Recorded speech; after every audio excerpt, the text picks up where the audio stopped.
प्रतिभागी लोग जुड़ चुके हैं।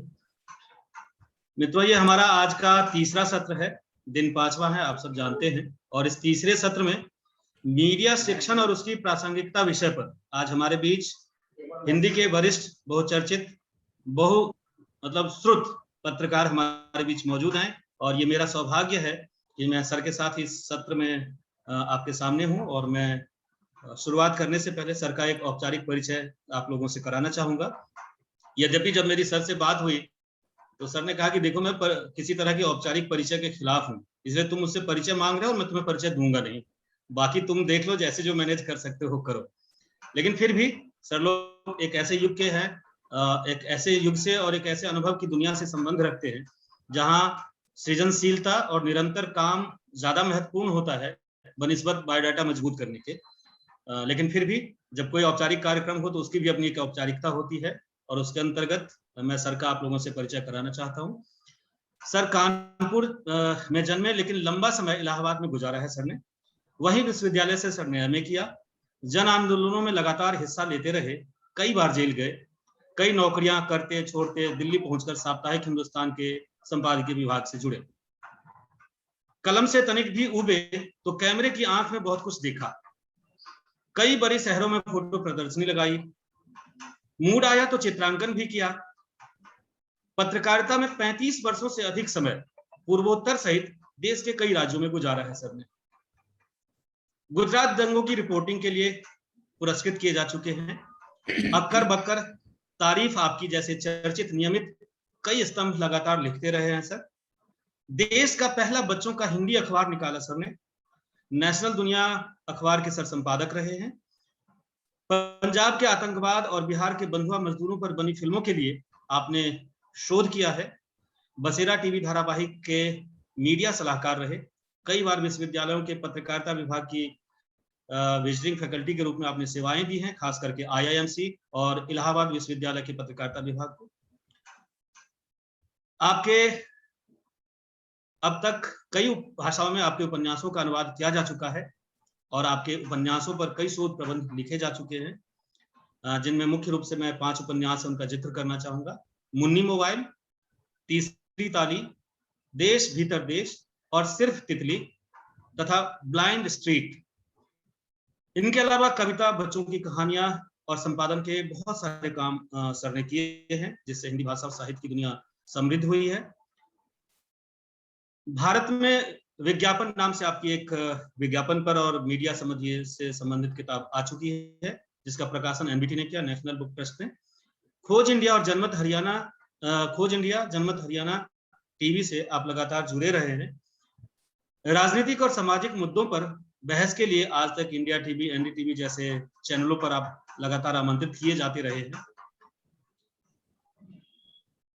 आपके कथा लेखन के लिए आपको ब्रिटेन की संसद हाउस ऑफ कॉमन्स में बुलाकर इंदु शर्मा कथा सम्मान से सम्मानित किया जा चुका है।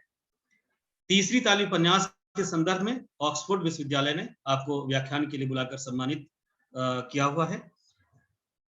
सबसे बड़ी बात, हिंदी पत्रकारिता को निरंतर समृद्ध करने में और उसकी जो एक मजबूत विरासत रही है भारत में, जिसे पत्रकारिता को मिशन के रूप में देखने वाले लोगों में और मिशन के रूप में स्थापित करने वाले लोगों में सर का एक बहुत बड़ा योगदान माना जाता है। और हिंदी जगत में सर इस मायने में कई अर्थों में, कई संदर्भों में और कई बातों को लेकर हमारे चर्चित चेहरे हैं। हमारा सौभाग्य आज हम सबके बीच सर मौजूद हैं, और जैसा कि मैंने कहा, मीडिया शिक्षण और उसकी प्रासंगिकता विषय पर हम सर का वक्तव्य सुनेंगे। सर, इस छोटे से परिचय के साथ मैं माइक आपके हाथ में सौंपता हूं। Please sir. सभी पार्टिसिपेंट का मेरा नमस्कार। विषय ऐसा है जिसे एक प्रोफेसर ही पढ़ा सकता है,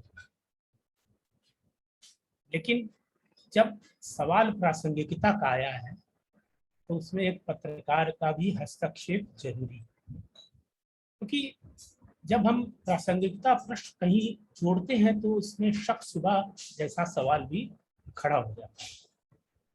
शक शुबा मैं इसलिए भी कह रहा हूँ कि जब हम मीडिया अध्ययन की प्रासंगिकता पर चर्चा करना चाहते हैं तो वहां पर ये क्वेश्चन मार्क है कि वो प्रासंगिक है या नहीं।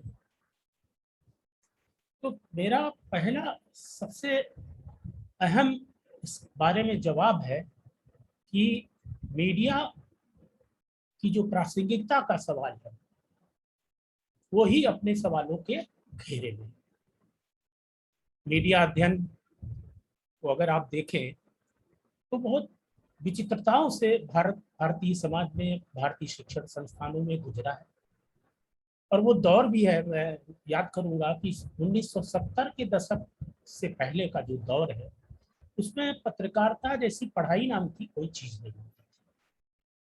पत्रकारिता लोग समाज और अपने अनुभव, अपने लेखन शैली, अपनी रचनात्मकता से उसको ग्रहण करते हैं। पत्रकारिता एक नैतिक कर्तव्य है। लेकिन जैसे जैसे शिक्षण संस्थान में पत्रकारिता पढ़ाई जाने लगी तो उसने एक बाजार का रूप ले लिया। मैं थोड़ा सा पीछे जाना चाहूंगा। हिंदी पत्रकारिता का अगर इतिहास देखें तो उसमें आजादी के आंदोलन में उसकी एक अहम भूमिका है। बहुत सारे बड़े बड़े पत्रकार हुए, उनके प्रेस भी जब्त किए गए और उसमें उनकी लेखनी जारी रही। तमाम लोगों के नाम ले सकते हैं। आप पत्रकारिता पढ़ाते हैं तो उसमें ये पत्रकारिता के इतिहास में इन सारी चीज़ों का जिक्र है। उसको दोहराने का मैं समझता हूँ कि कोई औचित्य नहीं होता। तो यहाँ मैं जो प्रश्न रखना चाहता हूँ कि आज़ादी के आंदोलन की भूमिका और पत्रकारिता की एक नैतिकता। नैतिकता शब्द पर मेरा इसलिए भी जोर है कि आज जो पत्रकारिता हो रही है उसमें नैतिकता खत्म हो रही है। आज क्या है? आज जर्नलिज्म वर्सेस मास कम्युनिकेशन। जो पत्रकारिता की नैतिकता थी वो मास कम्युनिकेशन में जब और मीडिया आया, न्यू मीडिया आया, टेलीविजन आया, दूसरी चीजें आई, वो धीरे धीरे उसमें वो खत्म होती गई और उसने एक बाजार का रूप ले लिया। और जो पूरा मीडिया अध्ययन अध्यापन है उसने मीडिया कर्मियों की फौज पैदा करना शुरू किया। लेकिन प्रश्न ये है कि जो मीडिया कर्मी, मैं एक उदाहरण दूंगा अपना ही, आईएमसी का उदाहरण दूंगा, फिर मैं अपनी बात को आगे बढ़ाऊंगा। कि आईएमसी में जब मैं बतौर विजिटिंग फैकल्टी में करीब 10 क्लास हर सेशन में लेता था तो मुझे याद है कि जो विद्यार्थी हमारे कक्षा में आते थे वो अन्य कक्षाओं में नहीं जाते। उसकी वजह ये थी कि मैंने उसे साफ साफ कह दिया था कि ये डिग्री आपको पत्रकारिता में नौकरी दिलाने में कतई कारगर सिद्ध नहीं होगी। हाँ, आप अगर सरकारी नौकरी करना चाहते हैं, पब्लिक रिलेशन ऑफिसर बनना चाहते हैं या जहाँ पर मास कॉम डिग्री की जरूरत होती है तो मैंने विद्यार्थियों से पूछा अपने कक्षा में कि आप ये बताएं कि कौन लोग सरकारी नौकरियों में जाना चाहते हैं और कौन लोग पत्रकार बनना चाहते हैं। उसमें से 8-10 लोगों ने कहा कि हम सरकारी नौकरी में जाना चाहते हैं। तो हमने कहा ये क्लास, हमारी क्लास आपके लिए उपयोगी नहीं है। क्यों? क्योंकि मैं जो आपका सिलेबस हूँ उसको तो मैं पढ़ाऊंगा नहीं। मैं आपको वो बातें बताऊंगा कि जो आप पूरे साल पढ़ने के बाद भी हासिल नहीं कर पाएंगे और जब आप कहीं पर इंटरव्यू देने जाएंगे उन चीजों से रूबरू होंगे। वो चीजें हम आपको बताना चाहते हैं। तो वो 10 लोग करीब हमने उनको छाट दिया। हमने कहा आप मुक्त हैं, आप अपना जो पढ़ाया जाता है उसको रट डालिए। रटने पर भी आऊंगा कि वहां से जो आईएमसी की कापियां मैंने जांची थी उसका भी मैं हाल चाल बताऊंगा। तो वो जो बचे बच्चे थे तो उसमें से मैंने क्लासिफिकेशन किया। मैंने उनसे पूछा कि आप कौन कौन किस दिशा और दृष्टि में जाना चाहते हैं। तो कुछ लोगों ने मुझे कहा जी हम क्राइम रिपोर्टर बनना चाहते हैं, कुछ लोगों ने कहा जी मैं पॉलिटिकल करना चाहते हैं, अलग अलग लोगों ने, कुछ लोगों ने कहा कि हम सांस्कृतिक रिपोर्टिंग करना चाहते हैं। तो मैंने ऐसे ऐसे कई ग्रुप बना दिए। तो जो क्राइम रिपोर्टिंग करना चाहते थे मैंने उनको एक असाइनमेंट दिया कि हमने कहा कि आप यहाँ से सबसे नजदीक वसंत पुलिस स्टेशन है, आप वहाँ जाएं एक दिन सुबह 10 बजे से और 6 बजे तक वहाँ बैठे, देखें कैसे लोग आते हैं, कैसे एफआईआर लिखी जाती है और एफआईआर लिखने और ना लिखने में कैसे आनाकानी होती है, कैसे पीछे से रिश्वत चलती, इसको ऑब्जर्व करके आए और 1-2 पृष्ठ का आप हमें लिख दो। ऐसे ही जो राजनीतिक रिपोर्टिंग करना चाहते थे, तो उनको मैंने बीजेपी की और कांग्रेस की जो रेगुलर ब्रीफिंग होती है उसमें 2 हिस्सों में बना के वहाँ के कोऑर्डिनेटर से बात करके उनको मैंने वहाँ भेजा। जो सांस्कृतिक रिपोर्टिंग करना चाहते थे तो उन दिनों श्री राम सेंटर और ये सारी चीजें सांस्कृतिक गतिविधियां एनएसडी वगैरह में होती रहती थी, तो मैंने उन विद्यार्थियों को वहां भेजा। हमने कहा आप एक नाटक देख के आइए, आपको अगर प्रदर्शनी में रुचि है तो आप त्रिवेणी कला संगम में प्रदर्शनी देख के आइए, और आप लोग भी 2-2 पन्ने की अपनी रिपोर्टिंग करके दीजिए। अब मैं इसको भी आगे बढ़ाऊंगा, लेकिन उलटता हूँ कि आज जो हम मीडिया पढ़ा रहे हैं, क्या उनमें फील्ड रिपोर्टिंग की बात हो रही है? शायद नहीं। इसलिए नहीं हो रही है कि आज जो मीडिया है, जो अध्ययन, वो हिंदुस्तान के अंदर भाषा विभागों को सौंप दिया गया, और भाषा विभाग की क्या स्थिति है वो पहले ही से अपने लचर पचर रवैये और खस्ता हाल है। वहाँ साहित्य, उत्तर छायावाद, आधुनिक कविता, नई कविता, पुरानी कविता, इसके अलावा कुछ हो ही नहीं रहा है। तो वो सारी जो चीजें हैं उसी परिप्रेक्ष्य में वही अध्यापक है, और जो बच जाते हैं, जो स्पेशल क्लास होते हैं, तो उसमें हमारे ऐसे विजिटिंग फैकल्टी को बुला लिया जाता है, लेकिन वो उस तरह से बच्चों को तैयार नहीं कर पाता है। तो ये जो हम क्या पढ़ा रहे हैं आज, ये भी एक प्रश्न है। क्या हम इंटरनेशनल अफेयर पढ़ा रहे हैं अपने बच्चों को? नहीं पढ़ा रहे हैं। क्या हम इंडियन पॉलिटिक्स पढ़ा रहे हैं? नहीं पढ़ा रहे हैं। क्या हम सोशलॉजी, एंथ्रोपोलॉजी पढ़ा रहे हैं? नहीं पढ़ा रहे हैं। क्या हमारे पास कोई स्पेशलाइजेशन कोर्स का है, एड ऑन कोर्स है? कोई बुक रिव्यू करना चाहता है, अब जैसे आप टेलीविजन में देखते हैं, ऑटो, एंटरटेनमेंट, तमाम सारे सेगमेंट है, तो ये कैसे आए? ये सेल्फ टॉट लोग हैं। हम लोगों ने कोई मीडिया की शिक्षा नहीं ली थी, लेकिन हमें याद है कि जब हम लोग पत्रकारिता विद्यार्थी थे तो नाटक देखने जाया करते थे थिएटर इलाहाबाद में, और उसको उन अखबारों में लिखा करते थे, उससे अभ्यास पढ़ा। और मेरी जो परिभाषा है पत्रकारिता की, कि journalism is a practising art, कि पत्रकारिता एक अभ्यास का विषय है।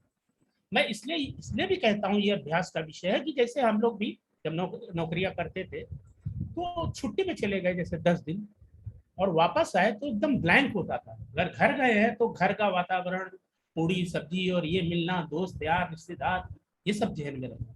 उसको जमीन में उतरने के लिए हमें 1-2 दिन फिर से लगना पड़ता था उस मोड में आने के लिए। तो इसीलिए मैं कहता हूँ कि जर्नलिज्म एक प्रैक्टिसिंग आर्ट है, और जो आर्ट होती है उसको क्रिएटिविटी तरीके से पढ़ाया जा सकता है, एक सिलेबस बना के नहीं पढ़ाया जा सकता। मेरा ये इस संदर्भ में, प्रासंगिकता के संदर्भ में ये सवाल है। तो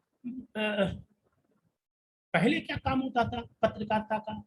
जब पत्रकारिता नैतिकता की साथ थी, समाचार, विचार और विश्लेषण, ये 3 प्रमुख मुद्दे होते थे। लेकिन पत्रकारिता बाजार से जुड़ते ही इसमें, जैसे ही मास कम्युनिकेशन शब्द इसके साथ जुड़ा तो बहुत सारी चीजें आ गई। इसमें विज्ञापन आ गया, मनोरंजन आ गया, फिल्म आ गया, सांप, छछूंदर, लाल किला और वो भूतदही हवेलियां, ये सब चीजें आने लगी, जो क्या कहते हैं कहीं नहीं थी। वो पूरा जो समाचार है वो कमोडिटी में तब्दील हो, एक माल में उसको तब्दील करके, और मीडिया संस्थान, जब मीडिया संस्थानों का निजीकरण हो, अगर मैं शुरुआती दौर की बात करूं तो आईएमसी और जामिया वगैरह के जो इंस्टीट्यूट थे वहाँ की फैकल्टी काफ़ी अच्छी थी।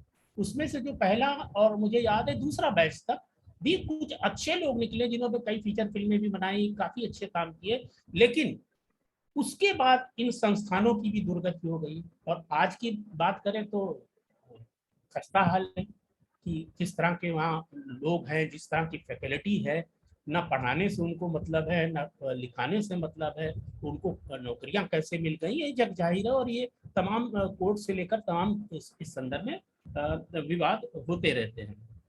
तो ये जो घालमेल हुआ मास कम्युनिकेशन के अंदर, और उसकी नैतिकता पत्रकारिता की खत्म हुई, उसी से ये क्या कहते हैं कि पत्रकारिता का पतन की शुरुआत हुई। और यूं भी देखिए कि पत्रकारिता का एक स्वर्ण काल भी है, जब दृश्य माध्यम आए, टेलीविजन आया। अब देखिए पहले का टेलीविजन और आज के टेलीविजन का मैं एक छोटा सा उदाहरण देके बताता हूँ कि जब डीडी और ऑल इंडिया रेडियो होते थे तो उसकी एक बहुभाषी विरासत थी। वहां पर anchor, news reader versus anchor, समाचार वर्सेस ब्यूटी, तब वहाँ डिक्शन को बताया जाता था कि मलयाली भाषा का ये शब्द कैसे बोला जाएगा, मौत से तू कैसे बोलना है। आपको याद होगा कि चाइना के राष्ट्रपति का किस तरीके से एक्स करके नाम बोल दिया था एक एंकर ने। तो ये डिक्शन पढ़ाया जाता था। और यही नहीं, फोनेटिक्स पर पूरा जोर दिया जाता था। आज ना डिक्शन है ना फोनेटिक्स आपके अध्ययन में, जहाँ तक मुझे जो जानकारी है सिलेबस में, ये दोनों ही चीज नहीं। आज क्या सिखाया जा रहा है? चीखना, चिल्लाना, सावधान, जागते रहो। अरे यार, जागते रहोगे तो सोगे कब? उसका मतलब भी नहीं समझ आ रहा है, मीनिंग भी नहीं समझ आ रही है। और इन चीजों को अगर आप देखें कि उस जिन चीजों का मैंने जिक्र किया, डिक्शन का और ये उच्चारण का, वो सारा खत्म हो गया। आज बड़े शान से लोग कहते नहीं ये हमारा डायलेक्ट है, हम, अरे दृश्य माध्यम है, ये आवाज का माध्यम है, इसमें आपको शुद्ध बोलना ही है। आप प्रिंट में तो आपको शुद्ध लिखना ही है, ये अनिवार्यता है, ये आप माफ नहीं किया जा सकता कि आप क्या कहते हैं, बिहार से आते हैं तो घोड़ा को घोड़ा बोलेंगे, नहीं चलेगा। ये लोगों, जो लोग नहीं, आपको उसमें सुधार करना होगा, आपको उन चीजों को सीखना होगा। तो ये जो अब आप देखिए ना कि हम, हमारा मॉडल क्या है अध्ययन का? हमारा मॉडल अध्ययन का अपना कोई ओरिजिनल मॉडल ही नहीं है। आप देखिए पूरे वेस्ट में, पश्चिम में जितनी स्टडीज हुई हैं, उन्हीं के आधार पे हम भारत में पढ़ा रहे हैं। हमारा कोई भी अपना इंडियन मॉडल नहीं है कि जिसका कहीं इंटरनेशनली, अंतर्राष्ट्रीय स्तर पर जिक्र होता हो। हमारे स्टडी की एक, ये भी एक बहुत बड़ी दिक्कत है कि हमने कोई मॉडल ही नहीं दिया। हम उसको क्या कहते हैं कि एक परंपरागत तरीके से इतिहास, भूगोल, नागरिक शास्त्र, छायावाद की छाव में उसको हम पढ़ाते रहे। आज एडॉन कोर्सेज के बारे में कभी नहीं सोचा। कल्चर है, बुक रिव्यू करना, बुक रिव्यू ऐसे ही कर लेता है क्या कोई? नाटक की समीक्षा कोई ऐसे ही कर सकता है क्या? नहीं, पेंटिंग की।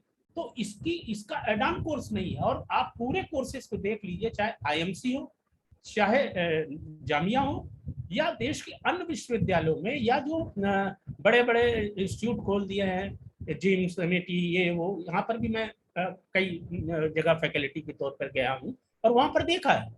वहां पर मैंने पूछा कि आप क्यों पढ़ना है? कैंसर एडमिशन नहीं हो रहा था, इसलिए आ गए, एयर कंडीशन स्कूल है सब। कोई ऑडी से आया था कोई, उसमें किसी को पत्रकारिता से लेना ही देना नहीं था। तो वो जो क्लास मुझे याद है, जिम्स का क्लास आज भी, तो जब हमने कहा आप लोगों को पत्रकारिता से लेना देना नहीं, तो चलिए कुछ मनोरंजन ही करते हैं, तो हम भी गप मार के 1 घंटे अपना लिफाफा तोड़ के हम भी चलते बने। तो ये है शिक्षा। और ये बहुत क्या कहते हैं, संकट का समय है मीडिया अध्ययन के। मैं इसलिए ये बात कह रहा हूँ संकट का समय है कि आज किसी का उच्चारण नहीं सही है, किसी का डिक्शन नहीं है, किसी का अंतरराष्ट्रीय परिप्रेक्ष्य नहीं है, इवन वो कास्ट और पावर के कॉन्फ्लिक्ट को नहीं समझ पा रहा है। जब तक आप सोसाइटी के को नहीं समझेंगे, अपने समाज की, तब तक आप पत्रकारिता नहीं कर सकते। खासकर राजनीतिक पत्रकारिता के लिए आपको कास्ट एंड पावर पॉलिटिक्स को समझना ही पड़ेगा।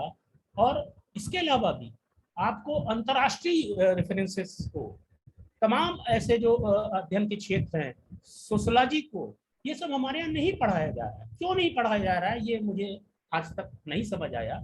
और जो पुराने पत्रकार हैं, आप जिन लोगों का जिक्र कर लो, उनका एक विजन आप देखेंगे तो उनके अंदर एक आपको लोकल के साथ ग्लोबल विजन भी मिलेगा। वो स्थानीय होने के साथ अंतर्राष्ट्रीय भी होते हैं। लेकिन आज का बच्चा जो निकल रहा है, मैं ये भी उदाहरण देना चाहूंगा कि जब आईएमसी से पास आउट विद्यार्थी आते थे तो एक गर्व से आते थे, जैसे आईएएस कर लिया हो, सीधे कलेक्टर बनने जा रहे हैं। तो उनसे पूछते थे कि भाई क्या आप पेज बना लेंगे, या कंप्यूटर चला लेते हैं, या हिंदी टाइपिंग कर लेते हैं? कहेंगे सर ये तो हमको नहीं आता। तो हमने कहा आप करके बताएं, और आप करके दिखा देते हैं तो आपको नौकरी मिल जाएगी। आपको मैं बता रहा हूँ, 100 में से 98 लड़के ऐसे होते थे जिनको ये नहीं आता था, और वहाँ क्या पढ़ के वो निकलते थे, और किस खसक के साथ आते थे, कहते थे कि हम आईएमसी। और जिन लोगों ने पढ़ा नहीं, जो लोग करत करत अभ्यास से आए, प्रैक्टिसिंग आर्ट जो मैं कहता हूँ जर्नलिज्म को, वहां से आए, उन्होंने दुनियादारी दुनिया को पढ़ा, समझा, सीखा, अपनी लेखनी, अपनी वोकैबुलरी, अपने शब्दों को बढ़ाया।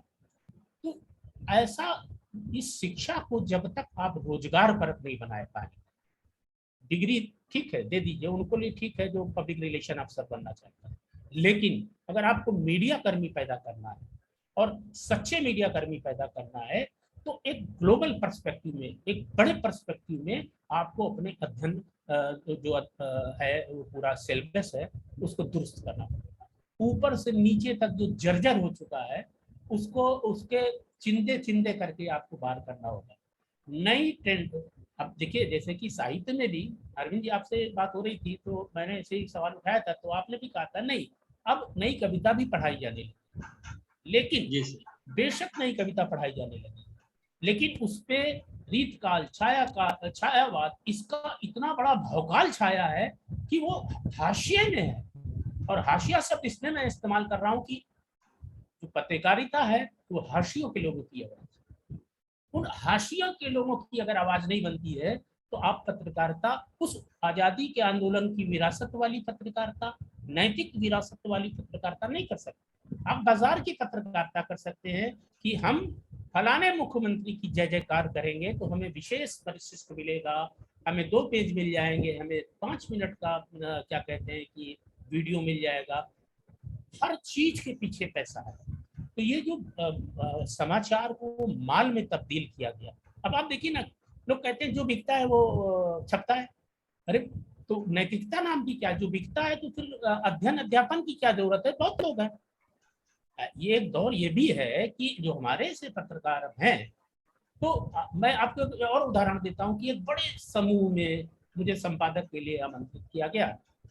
तो उन्होंने कहा आपका तो बहुत बढ़िया कैरियर है, इतना अच्छा है आपका, ये है आपका वो, ताना उसने मुझे मालिक ने। उसने कहा बाकी सब तो ठीक है, पैसे भी हम आपके मुंह मांगे दे देंगे जितने लाख रुपए आप दोगे, लेकिन क्या आप हमारे बच्चे के जन्मदिन में, हमारे बेटे की शादी में प्रधानमंत्री को ले आओगे, या आप फलाने मंत्री को हमारे इस उत्सव में ले आओगे? मैंने कहा मैं तो नहीं ला सकता। तो साफ साफ तो नहीं कहा, लेकिन उनका सोच कर बताएंगे, यानी कि मैं समझ गया कि सोच कर बताएंगे कि आपका जय श्री राम हो गया, अब आप जाएं। तो ये है इंटरव्यू एडिटर का, आप समझने की इसको कोशिश कीजिए, मैं अंदर की बात बता रहा हूँ। और इसी इसी रेफरेंसेस में जब तक आप पत्रकारिता के कोर्स को डिजाइन नहीं करेंगे, जब पत्रकार समाचार कमोडिटी हो गया, माल हो गया है, तो आप बच्चों से लाखों रुपए लेकर, आज तो हर टीवी संस्थान अपना अपना इंस्टीट्यूट चला रहा है, वहां पर कौन लोग पढ़ाने जा रहे हैं? चिल्लाने वाले लोग पढ़ाने जा रहे हैं, चीख चीख के बता रहे हैं ये ऐसे तो वो ऐसे। आप जो आप पैनलिस्टों को बुला के बैठा देते हैं, उनको बोलने नहीं देते हैं, आप उनको धमकाते हैं। पैनलिस्ट, एंकर का ये काम नहीं होता। एंकर का काम होता मतलब एक टास्क कर देना विषय को और फिर लोगों को बोलने के देना।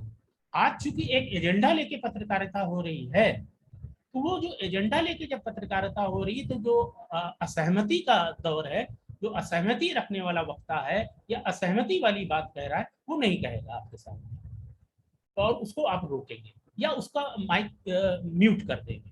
ये सब भी हो रहा है आजकल। क्या कहते हैं कि मारपीट भी हो रही है, क्या कहते हैं कि चैनलों के अंदर।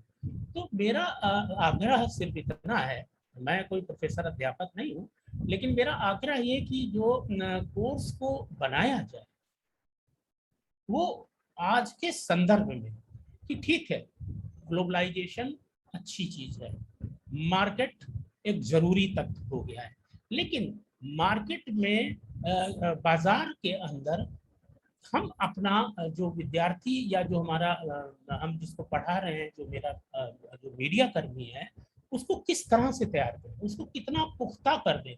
ऐसा भी नहीं है कि देश के अंदर सब कुछ एक तरफा हो गया है। हाँ, एक नया टर्म भी क्वाइन हुआ है जिसको गोदी मीडिया कहा जा रहा है, कि वो, और कल भी एक बड़ी दिलचस्प बात सुप्रीम कोर्ट ने कही है पुलिस के संदर्भ में, कि पुलिस और सत्ता पक्ष के बीच में बड़ी जबरदस्त मिली भगत है और विपक्षियों को पुलिस परेशान करती है।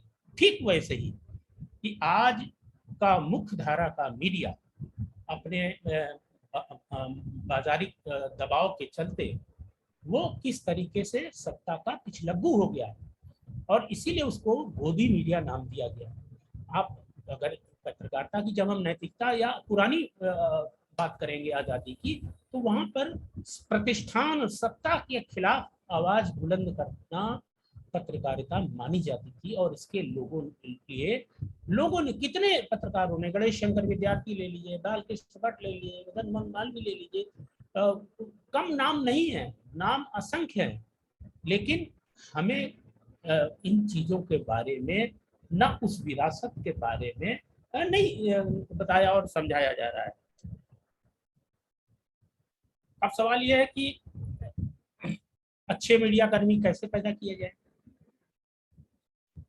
तो अच्छे मीडिया कर्मी पैदा करने के लिए जो मुझे लगता है कि जो इनिशियल टेस्ट, एंट्रेंस एग्जाम जिसको आप बोलते हैं, उसमें ही काफी सख्ती बरती जाए और उसमें ऐसे लोगों को हतोत्साहित किया जाए जो मीडिया में नहीं जाना चाहते हैं, कहीं उनको एडमिशन्स नहीं मिल रहे हैं, उनको एडमिशन चाहिए तो चलो पत्रकारिता में ले लूँ, जैसे दिल्ली यूनिवर्सिटी में बुद्धा स्टडीज है और भी विश्वविद्यालय में अलग अलग स्टडीज होती है जहाँ पर एडमिशन मिल जाता था। एक ज़माने में हमें याद है इलाहाबाद यूनिवर्सिटी में भी लॉ फैकल्टी ऐसी होती थी कि किसी को कहीं अगर एडमिशन नहीं मिले तो लॉ मिलेगी।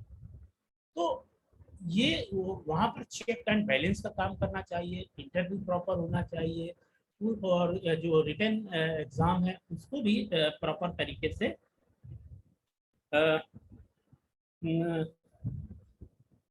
उसमें ध्यान रखने की जरूरत है।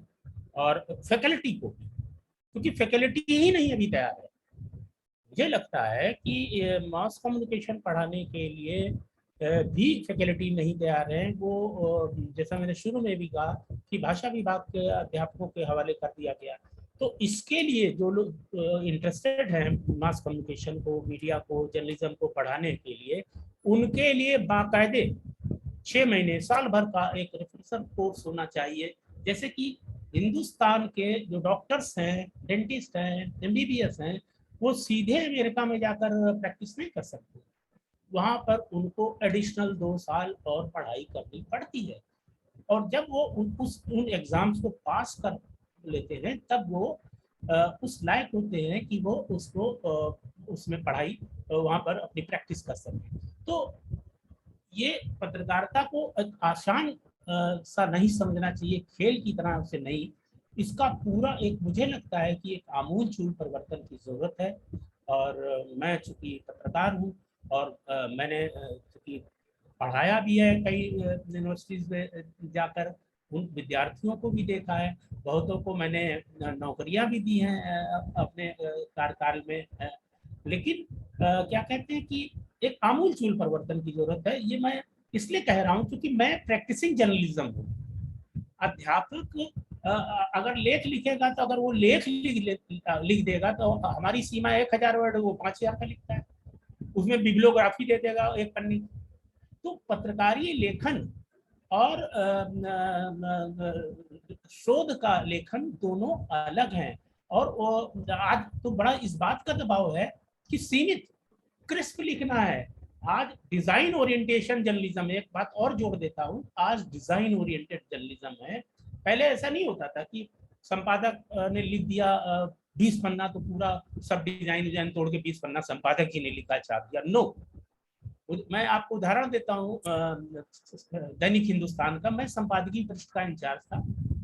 हर रविवार को हमारी संपादिका मृणाल पांडे एक लेख लिखती थी, उसमें वो अनाप लंबा चौड़ा लिख देती थी और उसकी डिजाइन हो चुकी थी फिक्स। पूरे अखबार की रिडिजाइन ऑस्ट्रेलिया से आई एक डिजाइनर ने की थी, उसमें लाखों रुपया खर्चा हुआ। तो मेरे सामने संकट आया कि अब संपादक कैसे करें। तो मैंने कहा नहीं, मैं पेज का इंचार्ज हूँ, मैं अपने पेज का संपादक हूँ और ये मेरा दायित्व है कि वो संपादक हो चाहे हो। पहले मैंने दिन ले जाकर लेख उनको दिया, हमने मैडम ये 800 वर्ड ज्यादा है, इसको काट दे। उन्होंने मेरी तिरछी नजर से देखा। हमने कहा मैडम ये फिट नहीं बैठ रहा है, उसको फिट बैठाना है। और अब तो फिटिंग जर्नलिज्म भी है ना। तो मैंने ऐसे हंसी में, तो बहुत अच्छी भली महिला थी, तो हम लोग का अच्छे से हमारा उनसे बड़ा निराला और प्यारा रिश्ता था। मुझे शैतान भी बोला करती थी, तुम सबसे ज़्यादा बदमाश हो। तो फिर वो उन्होंने किया किया किया, 1 बार 2 बार 3 बार 4, धीरे धीरे उनकी आदत 980 वर्ड पे आके टिक गई। तो एक दिन एडिटोरियल मीटिंग में उन्होंने, पूरी अखबार की एडिटोरियल मीटिंग थी, उन्होंने कहा कि अब मुझे पता लगा, प्रदीप ने मुझे डंडा चला चला के मुझे कम लिखना सिखा दिया और ये बता दिया कि मैं कितना अनाप शनाप लिखती थी पहले। ये उनका खुद का कथन है कि मैं कितना अनाप शनाप पहले लिखा करती थी और अब हो गया। तो असल में वो ये कहना ये चाहती थी, जो रिपोर्टर्स थे वो लंबी लंबी रिपोर्ट लेके आते थे, डेस्क को बड़ी मेहनत करनी पड़ती थी, वो उनको कम्युनिकेट करना चाहती थी कि जब मैं बदल सकती हूँ तो आप लोग क्यों नहीं बदल सकते। तो आज अखबार का डिजाइन पहले बन जाता है, उसमें खबरों को फिट इन किया जाता है। मुझे याद है कि मैं जब विशेष संवाददाता था तो अगर मान लीजिए लीड न्यूज मेरी जा रही तो न्यूज एडिटर मुझे बता देता था कि प्रदीप जी कि 640 वर्ड चाहिए, इसी में क्रॉसर है, इसी में हेडिंग है, इसी में सब कुछ है। तो मैं 640 वर्ड में क्लोज करके और वो खबर सीधे फिट इन हो जाती थी। लेकिन इस और अब शेष पृष्ठ की भी परंपरा खत्म हो गई है। आपने नोटिस किया होगा कि शेष पृष्ठ की परंपरा खत्म हो गई, लेकिन शेष पृष्ठ में भी एक बाजार का खेल आया, ये बहुत जानना जरूरी है। टाइम्स ऑफ इंडिया का जिक्र करूंगा कि पेज 1 में आप देखिए, कंटिन्यू ऑन 7, कंटिन्यू ऑन 8, फलाना 9, 10, 11। मतलब कि आप कोई खबर पढ़ रहे हैं तो उस पन्ने पे जाएं, क्योंकि वहां एक विज्ञापन छपा हुआ है। आपको खबर वहां दे दी गई तो आपने अपना मतलब कपड़ा फेंक दिया। आप पूरे अखबार के हर पेज के अंदर जाएं और उस विज्ञापन को निहारें। ये मार्केटिंग स्ट्रेटजी थी। जो चीज 1-2 दशक पहले खत्म की गई थी, शेष पृष्ठ हिंदी के अखबारों में आज भी है, अगर भास्कर को हम छोड़ दे तो, लेकिन अंग्रेजी में भी था ये शुरू में। लेकिन टाइम्स ऑफ इंडिया ने इसलिए इस स्ट्रेटजी के तहत इस बात को ये किया, यहाँ पर ही मार्केट पूरा बाजार से लखपत दबाव बना हुआ है। अब अंत में मैं एक सवाल रखकर, क्या पत्रकारिता इस अनैतिक वातावरण में ही जीवे रहने वाली है? ये सबसे बड़ा प्रश्न मेरे सामने है, समाज के बहुत विवेकशील और संवेदनशील लोगों के सामने भी है। लोग कहते हैं कितना झूठ परोसा जा रहा है, क्या यही समस्या है? क्या सुशांत ही इस देश की सबसे बड़ी समस्या थी? क्या तालिबान ही इस देश की समस्या है? बेरोजगारों को पीटा जा रहा है, भूखमरी से किसान मर रहा है, बेरोजगारी बढ़ रही है, महंगाई इस कदर बेइंतहा है, डीजल पेट्रोल की कीमत आप देख ही रहे हैं। किसान आंदोलन पूरे 9 महीने से ऊपर हो गया है दिल्ली सीमा के अंदर बैठे, लेकिन इन आंदोलनों का किसान आंदोलन तो गायब ही हो गया है, सारे अखबारों से, चैनलों से भी गायब हो गया है, लेकिन वो किसान अपनी मांगों को लेकर डटे हुए हैं। तो ये जो पक्ष है, इसको हम कहते हैं, अगर बहुत से क्रूड पॉलिटिकल लैंग्वेज में कहें तो कहेंगे कि जनपक्षीय पत्रकारिता, जिसको मैं शुरू में नैतिक पत्रकारिता से जोड़ रहा था। ये प्रो पीपुल जर्नलिज्म और ये जो दूसरा पत्रकारिता हो रही है, इसके बीच में एक टकराव है। अब प्रश्न यही है कि क्या जनपक्ष दर पत्रकारिता है तो बचेगी? नहीं, ऐसी बात नहीं। विकीलीक्स का आपने जिक्र किया, सुना होगा, तो विकीलीक्स भी एक प्रकार का अल्टरनेटिव मीडिया था। यहाँ पर वैकल्पिक मीडिया का भी सवाल आ रहा है, तो वो एक वैकल्पिक मीडिया था। तो अब जैसे जो यूट्यूबर्स हैं, वो उन चीजों को दिखा रहे हैं जो मुख्य धारा का चैनल दिखाई नहीं रहा है। और ऐसा नहीं कि उनको देखने वाले 1-2 लोग हैं, उन चैनलों के लाखों सब्सक्राइबर हैं, लाखों व्यूज हैं, और वो उनसे अच्छी आमदनी भी कर रहे हैं। बहुत अच्छे आईएमसी और इधर के दूसरे संस्थानों से निकले लड़के यूट्यूबर हो गए हैं, और उन्होंने अपनी आर्थिक जरूरतों को वहां से पूरा करना शुरू किया है। और लोगों की पत्रकारिता, जनपक्षी, जन समस्याओं की, जन सरोकार की पत्रकारिता उन्होंने शुरू की है। तो अब यह है कि तालिबान बनाम जनपक्षी पत्रकारिता है सुबह से, और वही विजुअल्स है। मजे की बात देखिए, किसी का भी चैनल का कोई आदमी नहीं है। एक उदाहरण और, अभी जो उमर खालिद पर जो मुकदमा हुआ हाई कोर्ट में, बड़ा दिलचस्प मुकदमा चल रहा है, क्योंकि वहां पर ये कहा गया है कि मीडिया की कब्र खुद गई है, इसलिए जिक्र मैं कर रहा हूँ, ये इररिलेवेंट नहीं, ये रिलेवेंट बात है, इसलिए मैं यहाँ तक रखना चाहता हूँ। उसमें एक चैनल ने किसी एक पॉलिटिकल पार्टी के मीडिया के जो सुप्रीमो थे उसकी ट्विटर से क्लिप चलाकर एक अपने चैनल में दिखाया, और उसी क्लिप के आधार पर दिल्ली पुलिस ने उस पर मुकदमा कर दिया। जब हाई कोर्ट ने उसको आदेश दिया कि भाई वो क्लिप आप हमें रॉ फुटेज दीजिए, तो कहा कि हम तो हमारे चैनल की है नहीं, हमने ऐसे ऐसे किया।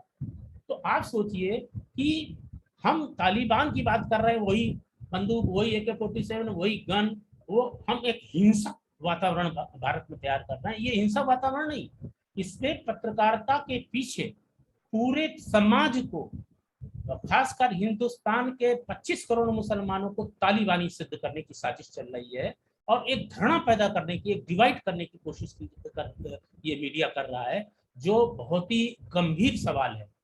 ये जो गंभीर सवाल है, वो मुझे लगता है कि जब तक मीडिया संस्थानों में इन विषयों पर खुलकर चर्चा नहीं होगी, इनसे कुछ नहीं तो इन पर चर्चा तो कीजिए। आप एक दिन विषय निर्धारित कर लीजिए कि आज हम इस पर चर्चा करेंगे। एक चर्चा का भी विषय हो जिसमें विद्यार्थी पार्टिसिपेट करे, अध्यापक पार्टिसिपेट करे, हो सके तो कुछ एक्सपर्ट वगैरह को बुला लीजिए कि वो हस्तक्षेप करें, उसमें जो कमी बेशी आ रही है तो उस बारे में बता सकें वो।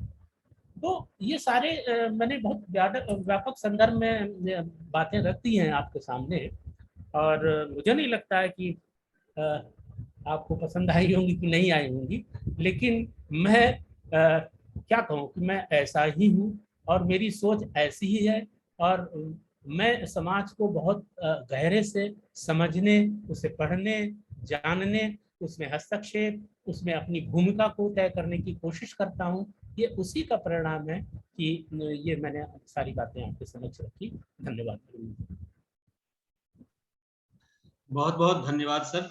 आपने अपने अनुभव की दुनिया से अर्जित ज्ञान और बहुत ही शोधपूर्ण तरीके से निकली हुई बातों का निचोड़ हमारे सामने रखा है। और हम सब जानते हैं कि आप एक पत्रकार होने के नाते और एक पत्रकार होने के बाद साथ बहुत बड़े गहरे शोध करता है, हम सब ये जानते हैं, और उस शोध के परिणाम आपके साहित्यिक रचनाओं के रूप में भी देखे जाते हैं। आपने मीडिया के औपचारिक संस्थानों की पत्रकारिता और मीडिया एक प्रैक्टिसिंग आर्ट के रूप में सेल्फ प्रैक्टिस के बीच के अंतर को आपने बहुत बारीकी से हमारे सामने रखा है। और पत्रकारिता जो एक स्वाभाविक रूप में विकसित होती है, जो एक पत्रकार के भीतर, एक व्यक्ति के भीतर पत्रकारीय व्यक्तित्व होता है, और स्वाभाविक प्रशिक्षण की प्रक्रिया में जो पत्रकार बनता है या पत्रकारिता उभर कर आती है सामने, उसके बरक्स जो सरकारी और व्यावसायिक संस्थानों के माध्यम से पत्रकारिता गढ़ने की कोशिश की जा रही है, इसके बीच के अंतर को बहुत ही अच्छी तरह से हमारे सामने रखा है। मीडिया का विशुद्ध जो व्यावसायिक स्वरूप है और जो व्यावहारिक मीडिया की हमें जरूरत है, उसके बीच मौजूद खाइयों का भी आपने बहुत अच्छी तरह से इशारा किया है, और उनमें होने वाले परिवर्तनों को, ये ऐसा नहीं है, आपका वक्तव्य इस मामले में बहुत अलग तरह का है कि आपने शिकायत के लहजे में कोई बात नहीं कही। परिवर्तन हो रहा है, नई चीजें आ रही है, पत्रकारिता नए रूपों में विकसित हो रही है, लेकिन उस पत्रकारिता के नए रूपों में ढलने की प्रक्रिया में जो बुनियादी चीजें छूट रही हैं, जिन बुनियादी चीजों से पत्रकारिता अपने आप को एक अलग और विशिष्ट माध्यम के रूप में साबित करती है, उस पर आपने एक गहरी चिंता जाहिर की है। ये हम सब के लिए एक जानने का विषय है। उसमें मुख्य रूप से मैंने ध्यान दिया, और सच में आज वो गायब है, चाहे वो प्रिंट पत्रकारिता हो, चाहे इलेक्ट्रॉनिक माध्यम हो। चूंकि इलेक्ट्रॉनिक माध्यम हम सब के सिर के ऊपर छाया रहता है 24 घंटे, उसमें भी जो डिक्शन और फोनेटिक्स की बात आपने कही, जो पत्रकारिता और पत्रकारों की आवाज में जान पैदा करने वाली चीजें हैं, वो लगातार छूट रही हैं, उनकी प्रैक्टिस नहीं हो रही है, उनका प्रशिक्षण नहीं दिया जा रहा है। तो जो मीडिया शिक्षण के बुनियादी चीज है मीडिया शिक्षण की, उनको गायब नहीं होना चाहिए। उसके प्रति हमारा गहरा सरोकार निरंतर बना रहना चाहिए। उसके बिना पत्रकारिता फिर कैसे एक खेल में बदल जा सकती है, पत्रकारिता का कैसे सिर्फ इस्तेमाल हो सकता है, पत्रकारिता कैसे धीरे धीरे अपना वजूद बतौर पत्रकारिता खो सकती है, उस संकट की तरफ आपने इशारा किया है, और ये बहुत ही एक जानने वाली बातें थी। आज मीडिया सिर्फ रोजगार और मनोरंजन मनोरंजन का विशुद्ध माध्यम बनता चला जा रहा है, और उस रूप में व्यावसायिक लाभ का बहुत बड़ा जरिया है, हम सब जानते हैं। लेकिन फिर भी इस व्यावसायिक लाभ का जरिया बनने के बावजूद उसे हाशिए की आवाज बनना है, तभी वो पत्रकारिता है। आजादी की विरासत की आवाज बनना है, तभी वो पत्रकारिता है। हमारी नैतिकता की विरासत की आवाज बनना है, तभी वो पत्रकारिता है।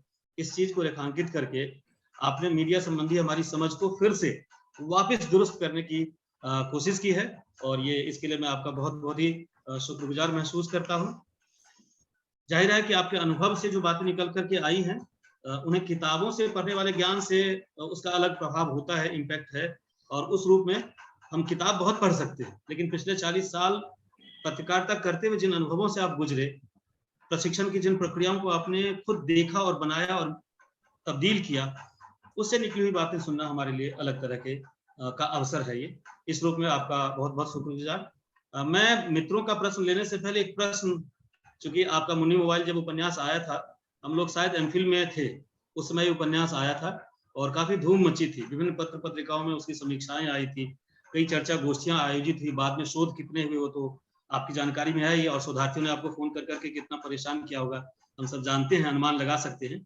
तो मैं आपकी पत्रकारिता और रचनात्मकता का जो संबंध है, और उससे पत्रकारिता एक रचनात्मक व्यवसाय है, उस रूप में जो एक प्रश्न बनता है, मैं उसे आपके सामने रखना चाहूंगा, अगर आपकी आज्ञा हो तो।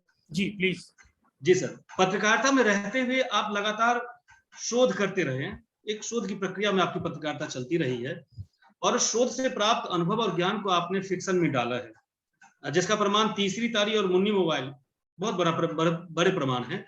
तो मेरा प्रश्न ये है कि एक पत्रकारीय यथार्थ को सृजन में ढालने की क्या चुनौतियां हैं और उसकी प्रक्रिया क्या है, क्योंकि हम सब प्रोफेसर हैं, पढ़ने लिखने वाले हैं। अच्छा सवाल है, अच्छा सवाल है। तो इस पर अगर आप प्रकाश डालें जी, तो। अरविंद जी, मैं अभी अपने जो सबसे लेटेस्ट उपन्यास है उसका जिक्र करूंगा, ब्लाइंड स्ट्रीट। जी। और ये ब्लाइंड स्ट्रीट के लिए मैंने 7 वर्ष शोध किया,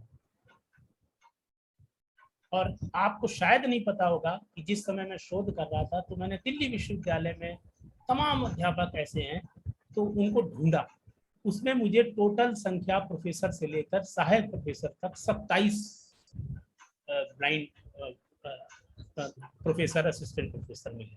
ये तो मैंने एक आपको रेफरेंस के तौर पे बताया कि मेरा शोध। और आपने जो पहला प्रश्न है, मतलब जो सवाल जहाँ से शुरू हो रहा है, तो मैं कहता हूँ कि पत्रकारिता मेरी ताकत, अगर मैं पत्रकार ना होता तो शायद मैं उपन्यासकार भी ना होता। आप देखिए, मार्केस को ले लीजिए, मार्केस पत्रकार, उनका जीवन क्या कहते हैं कि पत्रकारिता से, और बहुत सारे ऐसे लोग हैं जिन्होंने पत्रकारिता, बड़े लेखों, मैंने मार्केस का तो एक रनिंग रेफरेंस दिया क्योंकि उनको नोबेल पुरस्कार भी मिला हुआ। तो पत्रकारिता मेरी ताकत है, और मेरे उपन्यासों में तथ्य को लेकर कोई गलती नहीं हो सकती, तो सबसे बड़ी स्ट्रेंथ है मेरे उपन्यासों में, और वो मेरी ताकत पत्रकारिता से आती है। अब जो क्या कहते हैं, बिना शोध, बिना यथार्थ को ठोके बजाय लिखते हैं, उसमें इस तरह की गलतियां होती है। मैं नाम नहीं लूंगा लेखक का, ना उपन्यास का। एक उपन्यास राजकमल से छपा था, उसमें एक पात्र मर जाता है और वो बाद में जीवित हो जाता है। मेरे मित्र हैं, अब वो है नहीं, इसलिए मैं नाम लेना उचित नहीं समझता हूँ। मैं कभी आपका रिकॉर्ड आपको बता सकता हूँ इस विषय पे। तो वो क्या कहते हैं कि, तो जब ये हम शोध कर रहे थे तो हुआ ये कि जब ब्लाइंड स्ट्रीट मेरे मन में विचार आया लिखने के लिए, तो एक विद्यार्थी, एक लड़की, जेएनयू की पार्वती, एमफिल कर रही थी तीसरी ताली पे, और मनीष कुमार जो पीएचडी कर रहा था तृतीय लिंग वर्ष पे। तो ये होता नहीं कि लेखक का इंटरव्यू लेने जाएं, उससे बात करें वगैरह वगैरह, गाइड लोग फील्ड वर्क के नाम पे बताते हैं और लेखकों को दुखी करते हैं।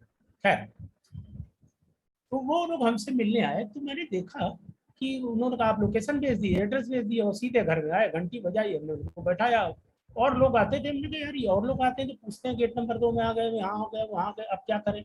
हमने कहा तो सीधे आ गए। तो उनसे बातचीत हुई, बैठे। तो वो जब चले गए तो मेरे जहन में याद बात आई, अरे ये तो बड़े लोग यार, क्या स्ट्रेंथ है इनकी। फिर मैंने थोड़ा इधर उधर झाँकना ताकना शुरू किया, मैंने आपको लिखा पढ़ा गया है कि नहीं इस दुनिया पे, तो देखा नहीं लिखा गया। फिर मैंने उन दोनों विद्यार्थियों को अपने घर दोपहर के भोजन में आमंत्रित किया और हम लोगों ने भोजन किया। मैंने अपनी मुझे इच्छा जाहिर की कि मैंने आपके जाने के बाद ये सब सोचा, ऐसा मैं एक उपन्यास लिखना चाहता हूँ इस दुनिया में, आप लोग क्या हमारी मदद करेंगे? तो दोनों बहुत खुश हुए और उन्होंने मेरी बहुत मदद की, उस उपन्यास में बहुतों से मिलाया। फिर तो सिलसिला बनता चला गया, एक के बाद एक के बाद, और मैंने स्वयं लगभग हफ्ता भर उस दुनिया में, जब पूरा शोध मेरा पूरा हो गया तो मैं इस उपन्यास को लिख नहीं पा रहा था। और उसकी वजह ये थी कि मैं प्रदीप सौरभ आंखों वाला था, हमें उस दुनिया पे लिखना था जो बिना आंखों वाले दुनिया की का चित्रण था। तो मैंने उसको कहा कि फिर मुझे अमृतलाल नागर की याद आई कि जब उन्होंने क्या खंजर नयन लिखा था, तो 1 महीने उन्होंने आंखों में अपने पट्टी बांधी थी और जब खोली थी तो जो 100-150 पेज लिखे थे उसको उन्होंने फाड़ के फेंक दिया है, ऐसा बकवास है। तो हमने कहा यार हम भी ट्राई करें, शायद आ जाए बात। तो मैंने भी 1 सप्ताह अपने आंखों में पट्टी बांध कर उस दुनिया को जिया, अपने घुटने तोड़े, गिरे पड़े, खाना बर्बाद किया, गिराया दाल, ये वो सब किया, अनुभव से गुजरे। और फिर मैं उस मोड पे आ गया। फिर हमने कहा तो वो लोग कैसे सोचते हैं, रंग की अवधारणा को कैसे लेते हैं, सौंदर्य की अवधारणा को कैसे लेते हैं, वो कैसे चीजों को महसूस करते हैं, उनके लिए कितना जैसे श्रुति परंपरा, जब तक लिखने की परंपरा नहीं शुरू हुई थी तो ब्लाइंड लोग कहते हैं कि जब तक श्रुति परंपरा थी तब तक हम लोग बहुत ज्ञानी थे। जब लिखने वाली परंपरा शुरू हुई तो हमें समस्या ये ब्रेल आई। अब तो खैर बहुत स्मार्ट गजेट्स आ गए हैं तो उनको बहुत हेल्प है, स्मार्टफोन से वो किसी भी किताब को पढ़ सकते हैं, पीडीएफ उसका है उनके पास, तो वो उनको सुनाता रहता है। तो इन तमाम इक्विपमेंट्स को, इन तमाम लोगों के बीच, उनके बीच रह के, उनके हॉस्टलों में जाकर कि कैसे खाना लाते हैं, कैसे सब बाजार निकलते हैं, एक दूसरे से भिड़ते नहीं है। 100 सेवा कुटीर में गया, वहाँ 100 लोग हैं, वो एक कोई दूसरे से भिड़ ही नहीं रहा है और हम लोग चलते हुए भिड़ जाते हैं। तो ये मैंने बहुत लंबा चौड़ा इसका लिए शोध किया। फिर मैंने ये ब्लाइंड स्ट्रीट उपन्यास लिखा और इसको क्या कहते हैं कि मतलब मेरी अपेक्षा से ज़्यादा क्या कहते हैं लोगों ने हाथों हाथ लिया। ये नई किताब प्रकाशन ने इस पुस्तक को छापा है। तो आप जो पत्रकारिता के स्ट्रेंथ की बात कर रहे हैं कि उसे कैसे तब्दील करते हैं, वो ये तब्दील करने की मैंने प्रक्रिया बताई। और भाषा तो आपके पास होती है, अभ्यास, और मैंने अपने सारे उपन्यास 30 दिन में पूरे किए हैं। ये भी आप जानने की जरूरत है कि 30 दिन में। तो लोग कहते हैं कि आप 30 दिन में उपन्यास कैसे लिखते हैं, तो मैं कहता हूँ कि जैसे मैंने ब्लाइंड स्ट्रीट 7 वर्ष 30 दिन में लिखा है, 30 दिन में मैंने उसे उतारा है। मुन्नी मोबाइल मेरे 30 साल 30 दिन का अनुभव है। वो 30 वर्ष उसके अंदर जो मेरे अंदर थे वो हमने लिखे हैं। मैं उस तरह से ड्राफ्ट नहीं करता हूँ कि एक नोट्स बना लिए। जब मैं लिखना शुरू करता हूँ, क्योंकि पत्रकारी जीवन में लिखने का बड़ा अभ्यास है, तो हम लोग तो 4000 वर्ड तो रोज ही लिखते हैं, ये अभ्यास रहा है दर्शकों का। तो उसमें भी एक अनुशासन रखकर मैं लिखता हूँ कि 5000 वर्ड मुझे रोज लिखना है, उपन्यास जब लिखना है 5 से 7 हो सकता है, 8 हो सकता है, लेकिन 4 नहीं होता है। तो जब हम इस अनुशासन से लिखते हैं तो ऑलमोस्ट 30 दिनों में हो जाकर पूरा हो जाता है। पर मुझे लगता है कि अगर मैं पत्रकार ना होता तो शायद मैं मुन्नी मोबाइल लिख ही नहीं पाता। वो तो पत्रकारी जीवन वहाँ, उसमें तो मेन कैरेक्टर ही पत्रकार है। बल्कि लोगों ने कहा भी कि ये तो आनंद भारती जो इसका मुख्य कैरेक्टर वो तो आप ही हैं। तो हमने कहा अगर आनंद भारती मुन्नी मोबाइल का मैं हूँ तो विनय कौन है देश भीतर देश का? सब में तो आप हमें ही तलाश कर रहे हैं। और अगर लेखक की छाप उसके उपन्यास में नहीं आती है तो मुझे लगता है कि वो कहीं ना कहीं से वो बेमानी लेखन होता है।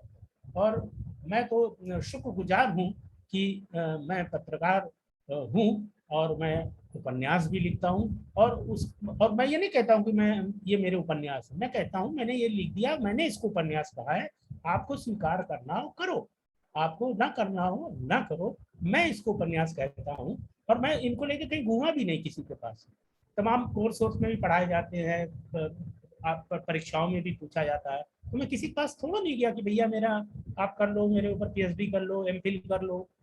लेकिन मेरा ये कहना है कि जब आपका लिखा आपका अगर बेजोड़ होगा, अच्छा होगा, सुरुचिपूर्ण होगा, समाजोन्मुखी होगा, तो उसको पाठक हाथों हाथ लेंगे और उसके लिए आपको किसी नामुरों के यहाँ जाने की जरूरत पड़ती नहीं। बहुत बहुत धन्यवाद सर। आपने बहुत सही कहा कि पत्रकारीय शोध और अनुभव जब जीवन में बदल जाते हैं तो उनसे अपने आप सृजनात्मक रचनाएं फूटने लगती है।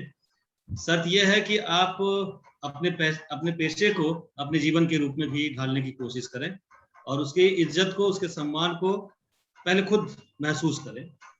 सर, हमारे एक प्रतिभागी हैं, उनका प्रश्न है, पत्रकारों को किन दबावों के साथ काम करना पड़ता है?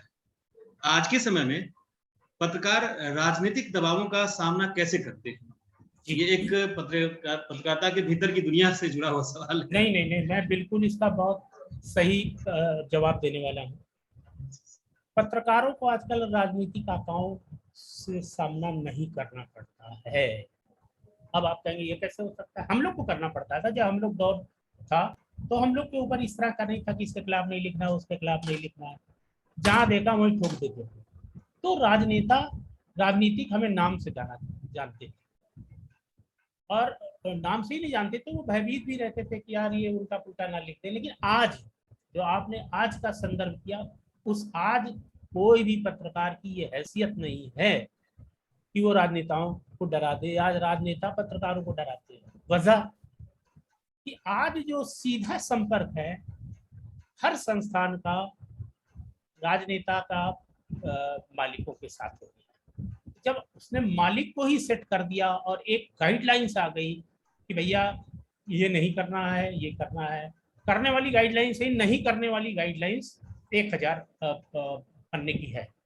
तो जब मालिक ही इस काम को अब कर रहे हैं, और वो किस लिए कर रहे हैं कि उनको अपने बेटे की शादी में प्रधानमंत्री को बुलाना है, फलाने मंत्रियों की फौज इकट्ठा करनी है, और अपने बिजनेस में। आप देखिए मीडिया जो संस्थान है यार, वो सभी बड़े संस्थान दूसरे धंधों में भी लगे हैं। कोई बियर भी बना रहा है, कोई दूसरे काम वनस्पति बना रहा है, कोई माइंस ले लिया है। उनके लिए ये जो है एक बिजनेस है। और उसका सबसे बड़ा उदाहरण है कि times of India. Times of India ने एडिटर नाम की संस्था को ही खत्म कर दिया। अब उसके मालिक ही इसके एडिटर इन चीफ है।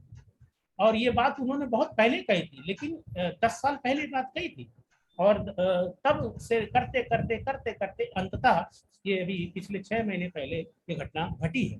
तो अब इसलिए पत्रकार सिर्फ नौकरी करता है, जैसे कि एक रेलवे मंत्रालय में या कृषि मंत्रालय में कोई बाबू होता है, वो उसकी कोई औकात नहीं होती है और उसको तो कुछ भी नहीं मिलता है। रेलवे मंत्रालय के बाबू को, मास्टर को तो तनख्वाह भी मिल जाती है, पेंशन भी मिलती है। अब आपको पेंशन का भी जिक्र बताएं। मुझे पेंशन मिलती है, जानते कितने रुपए? 16 रुपए 2000 में कम, 1824 रुपया। और वो भी कोई हमारे पर किसी का वो नहीं है, वो हमारे प्रोविडेंट से कटे हुए पैसे हैं, जिसको इकट्ठा करके क्या कहते हैं, उसके ब्याज से हमें ये 1914 रुपए मिलते हैं। तो अब आप बताइए कि 1914 में कैसे जीवन जिएंगे? ये जो डाटा है जिससे मैं बात कर रहा हूँ, 1000 रुपए तो हर महीने यही ले लेता है हमारा अंबानी भाई, है ना? तो आज कोई दबाव पत्रकारों पर नहीं है। पत्रकारों पर मालिकों का दबाव है। वो अपनी नौकरियां बचाने के लिए संघर्ष करते हैं। और जिन लोगों पर दबाव नहीं है, जो मैंने अपने कंक्लूडिंग रिमार्क में कहा था, जो जनपक्षी पत्रकारिता कर रहे हैं, वो डंके की चोट में क्या कहते हैं कि इन राजनेताओं पर भी दबाव बना रहे हैं। मैंने मुख्य धारा जो बाजारवाद का प्रोडक्ट है उस पत्रकारिता का जिक्र किया। जो बाजारवाद का प्रोडक्ट नहीं है, जो जन समूहों से, जन आंदोलनों से, दूसरे अल्टरनेटिव मीडियम से जो चीजें आई हैं, ये वो लोग जो हैं वो डट कर मुकाबला कर रहे हैं। वो जेल भी जा रहे हैं, उन पर उल्टी पुल्टी धाराएं भी लगाई जा रही हैं, और फिर भी वो डटे हुए हैं और अपने मौकाए वारदात में अपनी भूमिका को अदा कर रहे हैं। अरविंद जी सर, बहुत बहुत धन्यवाद सर। हमारे एक मित्र हैं, उनका प्रश्न है, पत्रकारिता के जिस आदर्श रूप की या आदर्श ट्रेनिंग की बात आपने की, उसके द्वारा कोई पत्रकार इस बाजार आधारित व्यवस्था में कैसे टिक पाएगा? उनका क्वेश्चन है कि क्या नहीं, टिक सही है, पाएगा? बिल्कुल बिल्कुल सही कह रहे हैं। मैंने एक शुरुआत में ही बात कही थी कि क्या एमए हिंदी करने से आप कैसा बच्चा पैदा करना चाहते हैं? एमए अंग्रेजी तो जो लोग कर रहा है वो बाहर जाके क्या बनना चाहता है? एक आप पूरी मुकम्मल तैयारी कराते हो ना उसको। तो आप ये अध्ययन अध्यापन की बात हो रही है यहाँ पर, तो आप कम से कम पढ़ाई तो कराओ, उनको नई डिसिप्लिन के बारे में तो बताओ कि टेलीविजन में कैसे समाचार पढ़ा जाता है कि लोगों को लगता है कि सामने अगले को याद है, किसी को याद नहीं, सामने टेलीप्रॉम्प्टर चलता है ना। तो आप एक अध्ययन जो नई टेक्नोलॉजी है उसको आप पढ़ाइए और उसको बताइए। ये इसके लिए कौन रोकता है किसी पत्रकार को कि उसको अंतरराष्ट्रीय विषयों का ज्ञान नहीं है, पावर ऑफ कास्पिलिटी की जानकारी नहीं होनी चाहिए? ये तो बुनियादी चीजें है ना। चाहे आप जनपक्षी पत्रकारिता करें, चाहे बाजार आधारित पत्रकारिता में जाएं, ये तो आपकी चॉइस होगी, लेकिन आप पढ़ा कर एक मुकम्मल मीडिया कर्मी तो बनाओ।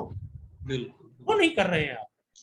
ये उसकी चॉइस होगी कि आपको रेलवे मंत्रालय के क्लर्क की तरह पत्रकारिता करनी है कि क्या कहते हैं दूसरे अन्य पत्रकारों की तरह जो लाखों रुपए भी कमा रहे हैं अपने माध्यमों से। ऐसा नहीं है 1-2 रुपए कमा रहे हैं, यूट्यूबर्स आज उनको हजारों रुपए में उनकी कमाई होती है। अगर आप उनकी, वो सर्वेश्वर की एक कविता है ना, दुख तुमको क्या तोड़ेगा, तुम दुख को तोड़ दो, केवल अपनी आंखें औरों के सपनों से जोड़ दो। जब आप औरों के सपनों से जोड़ोगे, जो जनता है वो आपको पालेगी, वो आपका हर चीज का ध्यान रखेगी। आप जन विरोधी काम करेंगे तो जनता आपकी लिंचिंग भी करेगी। तो आप, हमारा जो मैं बुनियादी मामला है कि आप पढ़ाई तो पूरी कराइए, एक अच्छा इंसान, एक अच्छा मीडिया कर्मी तैयार कीजिए और उसकी चॉइस पे छोड़ दीजिए कि उसे बंधी बधाई नौकरी करनी है कि अपना स्टार्टअप लगाना है। बहुत बहुत धन्यवाद सर। डॉक्टर अर्चना ने जितना व्यावहारिक प्रश्न पूछा था उतना ही आपने व्यावहारिक जवाब भी दिया कि पत्रकार व्यक्ति पर निर्भर करता है कि वो इन दोनों के बीच कैसे संतुलन बनाएगा। बाकी नई चीजों के आगमन से, नई टेक्नोलॉजी के आगमन के साथ और ज्ञान के नए क्षेत्रों के साथ मित्रता या दोस्ती कायम करना तो पत्रकार की बुनियादी जरूरत है, प्राथमिक जरूरत है, उससे कैसे इनकार किया जा सकता है। एक हमारे मित्र हैं शांति भूषण, उनका सर प्रश्न है, how to bring back glory to editorial page और view page as it used to command in older days of journalism. Journalism के पुराने दिनों में जो संपादकीय पेजेस थे, उनकी जो भूमिका थी, उनका जो महत्व था, उनके प्रति जो लोगों का एक गहरा आकर्षण हुआ करता था, पुनः उसकी वापसी कैसे संभव है? देखिए, जिनको वो संपादकीय पृष्ठ को कहा जाता था कि जो अखबार की पॉलिसी नहीं है, वो वाले विचार आएंगे इसमें सहमति भी आएगी, असहमति भी आएगी। इसमें सती प्रथा के समर्थन में भी छपेगा और उसके विरोध में भी छपेगा। अगर आप पुराना नवभारत टाइम्स विवाद याद रखें, राजेंद्र माथुर और प्रभाष जोशी के जमाने में हुआ था जनसत्ता में, तो ये विचार ही खत्म हो गया है। जब मैंने शुरुआत में अपने ओपनिंग रिमार्क में कहा था कि जो जब पत्रकारिता थी, जब वो मास कम्युनिकेशन और बाजार में की ताकत तैयार नहीं कर चाल पे चली थी, तब समाचार, विचार और विश्लेषण, 3 चीजों का महत्व होता था उस पृष्ठ में। और मैंने आपको उदाहरण दिया ना मृणाल पांडे का कि अपने संपादक को भी क्या कहते हैं कि मैंने उनको कम लिखना सिखा दिया, और लिखते से कम ये भी हो सकता था कि वो मुझे हटा देती कि भाई आप संपादकीय पृष्ठ नहीं देखेंगे, आप दूसरा काम देखेंगे। लेकिन मैं आपको कई उदाहरण दे सकता हूँ। मैं साप्ताहिक हिंदुस्तान का उदाहरण दे सकता हूँ कि हमारे संपादक थे राजेंद्र अवस्थी। तो राजेंद्र जो कादम्बिनी के भी संपादक थे, और उन्होंने एक जा रही थी गंगा प्रदूषण पे क्या कहते हैं कि रिपोर्ट, उसमें कहीं पश्चिमी उत्तर प्रदेश के आसपास आते आते वो उधर से जहाँ से गंगा बह रही है, वहाँ बिरला जी का जो फैक्ट्री थी उससे कचरा जा रहा है। तो उन्होंने पढ़ रहे थे उसको, फाइनल पेज बन गया था, ब्रोमाइड का जमाना था उस समय। तो उन्होंने कहा कि यार ये तुम नौकरी लोगे क्या मेरी और अपनी? मैं क्या हो गया? मैं आपको सिर्फ ये बता रहा हूँ संपादक और उप संपादक के रिश्ते क्या होते थे, कितने वैचारिक और प्रबुद्ध और प्यार वाले रिश्ते होते थे। तो हमने कहा इसमें क्या है, कहीं ये देखिए बिरला जी फैक्ट्री आ रही है और तुम इसको एडिट नहीं कर रहे हो, इसको आप एडिट करके निकाल दो। हमने कहा सर, खैर वो जमाना सर का भी नहीं था, हमने कहा भाई साहब ये क्या कहते हैं, गंगा को तो मैं मोड़ नहीं सकता वहां से, गंगा तो वहीं से बहेगी और प्रदूषण भी गिर रहा है, कहने इसको तो हटाना पड़ेगा। हमने कहा हमसे तो नहीं हटेगा। मैं वही पन्ना उनको छोड़ के आया, तो उन्होंने अपने चपरासी से ब्लेड मंगाया, उतने पोर्शन को काटा, उसको हटाया, उसको एडजस्ट कराया, आर्टिस्ट को बुला के तब पेश किया। मैंने नहीं किया, लेकिन मेरी नौकरी पर कोई प्रश्न चिन्ह नहीं आया, बल्कि बीच में उन्होंने बाद में उन्होंने हंसा भी, कहें देखो ये देखो कितना लड़ाकू लड़का है कि उलझ जाता है, इलाहाबाद के लोग ऐसे ही होते हैं, ऐसा ऐसा जाने क्या क्या कहा। तो ये जो कोई चीज की ग्लोरी क्या होती है, हम ग्लोरी की चर्चा कर सकते हैं, हम उससे सीख सकते हैं। जब क्या कहते हैं, टाइम्स ऑफ इंडिया का मालिक खुद संपादक हो जाएगा तो अंबानी और अडानी ही संपादकीय पेज में लिखेंगे, उसमें डॉक्टर अरविंद, प्रदीप सौरभ और दूसरे लोग नहीं लिखेंगे जो क्या कहते हैं कि जो किन्हीं विषयों पे अपनी निजी और व्यक्तिगत और पूरी सोशियो इकोनॉमिक और पॉलिटिकल राय रखते हैं, तो नहीं होगा। ये जिसका, और हाँ ये काम आपको करना है, तो मैं बार बार वैकल्पिक मीडिया का बात कर रहा हूँ, अल्टरनेटिव मीडिया की, उस माध्यम को आपको खटखटाना होगा। बहुत लघु पत्रिकाओं का आंदोलन था हिंदी साहित्य में, हम लोगों ने खूब देखा है। शुरुआत में लघु पत्रिकाओं ने कितना हस्तक्षेप किया है, साहित्य की धाराएं बदल दी हैं लघु पत्रिकाएं ने, है ना। तमाम ऐसी पत्रिकाएं थी शुरू में, तो वो भी तो एक अल्टरनेटिव माध्यम था, वैकल्पिक मीडिया था। तो उन वैकल्पिक मीडिया के औजारों को तलाशना होगा और उन औजारों को लेकर आपको अपनी बात रखनी होगी, और इनसे अपेक्षा नहीं है, इनसे आप अपेक्षा नहीं कर सकते और ना करनी चाहिए। जी सर, बहुत सही बात कही कि आज की पत्रकारिता बहुत सारे अर्थों में प्रबंधकीय पत्रकारिता है।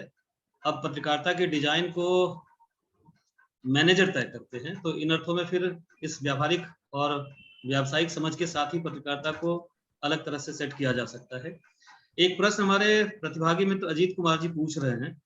प्रश्न पत्रकारिता राजनीति के संबंध और उसकी लोकप्रियता के संदर्भ में है। उनका प्रश्न है, दोनों में से कौन सा विकल्प बढ़िया है, पत्रकारिता का राजनीतिकरण या राजनीति का पत्रकारिताकरण? फिर आगे उसी प्रश्न में जोड़ते हैं, क्या इनमें से कोई भी विकल्प के बगैर पत्रकारिता लोकप्रिय नहीं हो सकती? सर ये दोनों ही बात तर्क संगत नहीं है। कैसे जी, मैं इसको एक्सप्लेन करूंगा, और अगर असहमति होगी उनकी तो वो फिर सवाल पूछ सकते हैं, और मैं उनका उससे भी सीखना और चाहूंगा, और मैं अपनी बात भी रखना चाहता हूँ कि कोई भी पत्रकारिता बिना राजनीतिक दृष्टि के हो ही नहीं सकती। पत्रकारिता करने के लिए एक पॉलिटिकल विजन की जरूरत होती है। इवन जब आप एक नाटक देखते हैं रंगमंच पे, तो उसको अपनी समकालीनता से जोड़ते हैं ना, उसमें उन समकालीन एलिमेंट्स की तलाश करते हैं ना, और उस रेफरेंस में लिखते हैं। जैसे कमला नाटक आया था तो उस समय घटना घटी थी, तो उस घटना को अगर आपने नहीं आपकी नजर से गुजरी है तो वो नाटक आपको समझ नहीं आएगा ना, आप उसकी समीक्षा कर सकते। तो जर्नलिज्म के लिए एक पॉलिटिकल विजन की जरूरत है। अब पॉलिटिकल विजन कैसा हो, ये आपको खुद तय करना होगा।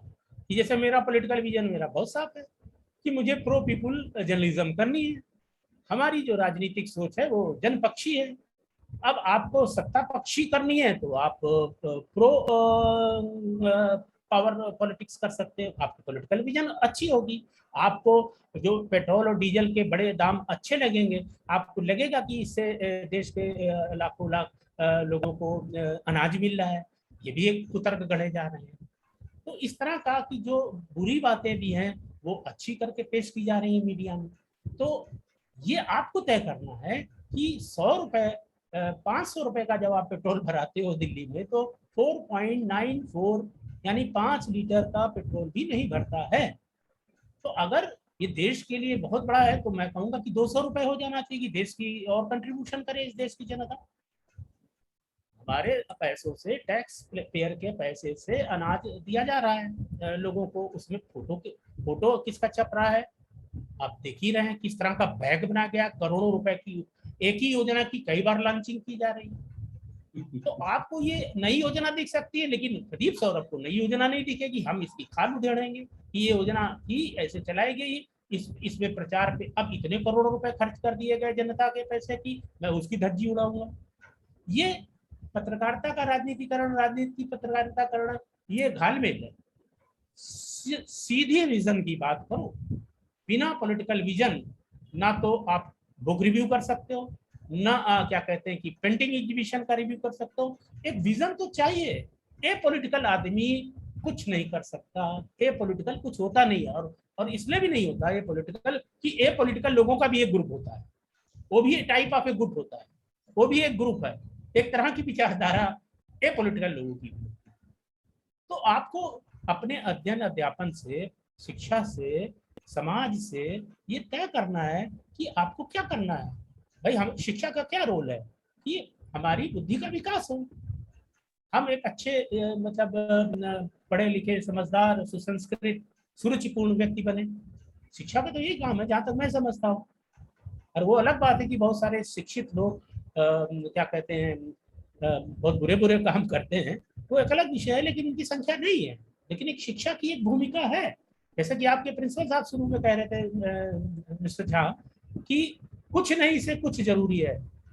ये ऑनलाइन ही क्या कहते हैं कि कम से कम जो लोग देख रहे हैं, सुनेंगे, कुछ तो ले जाएंगे। हम भी कुछ ले रहे हैं लोगों से, और कुछ दूसरे भी लेके जाएंगे। उनकी बात मुझे अच्छी लगी कि ये जो आज का आयोजन है या जो इस तरह के आयोजन है वो काफी महत्वपूर्ण है। अरविंद जी।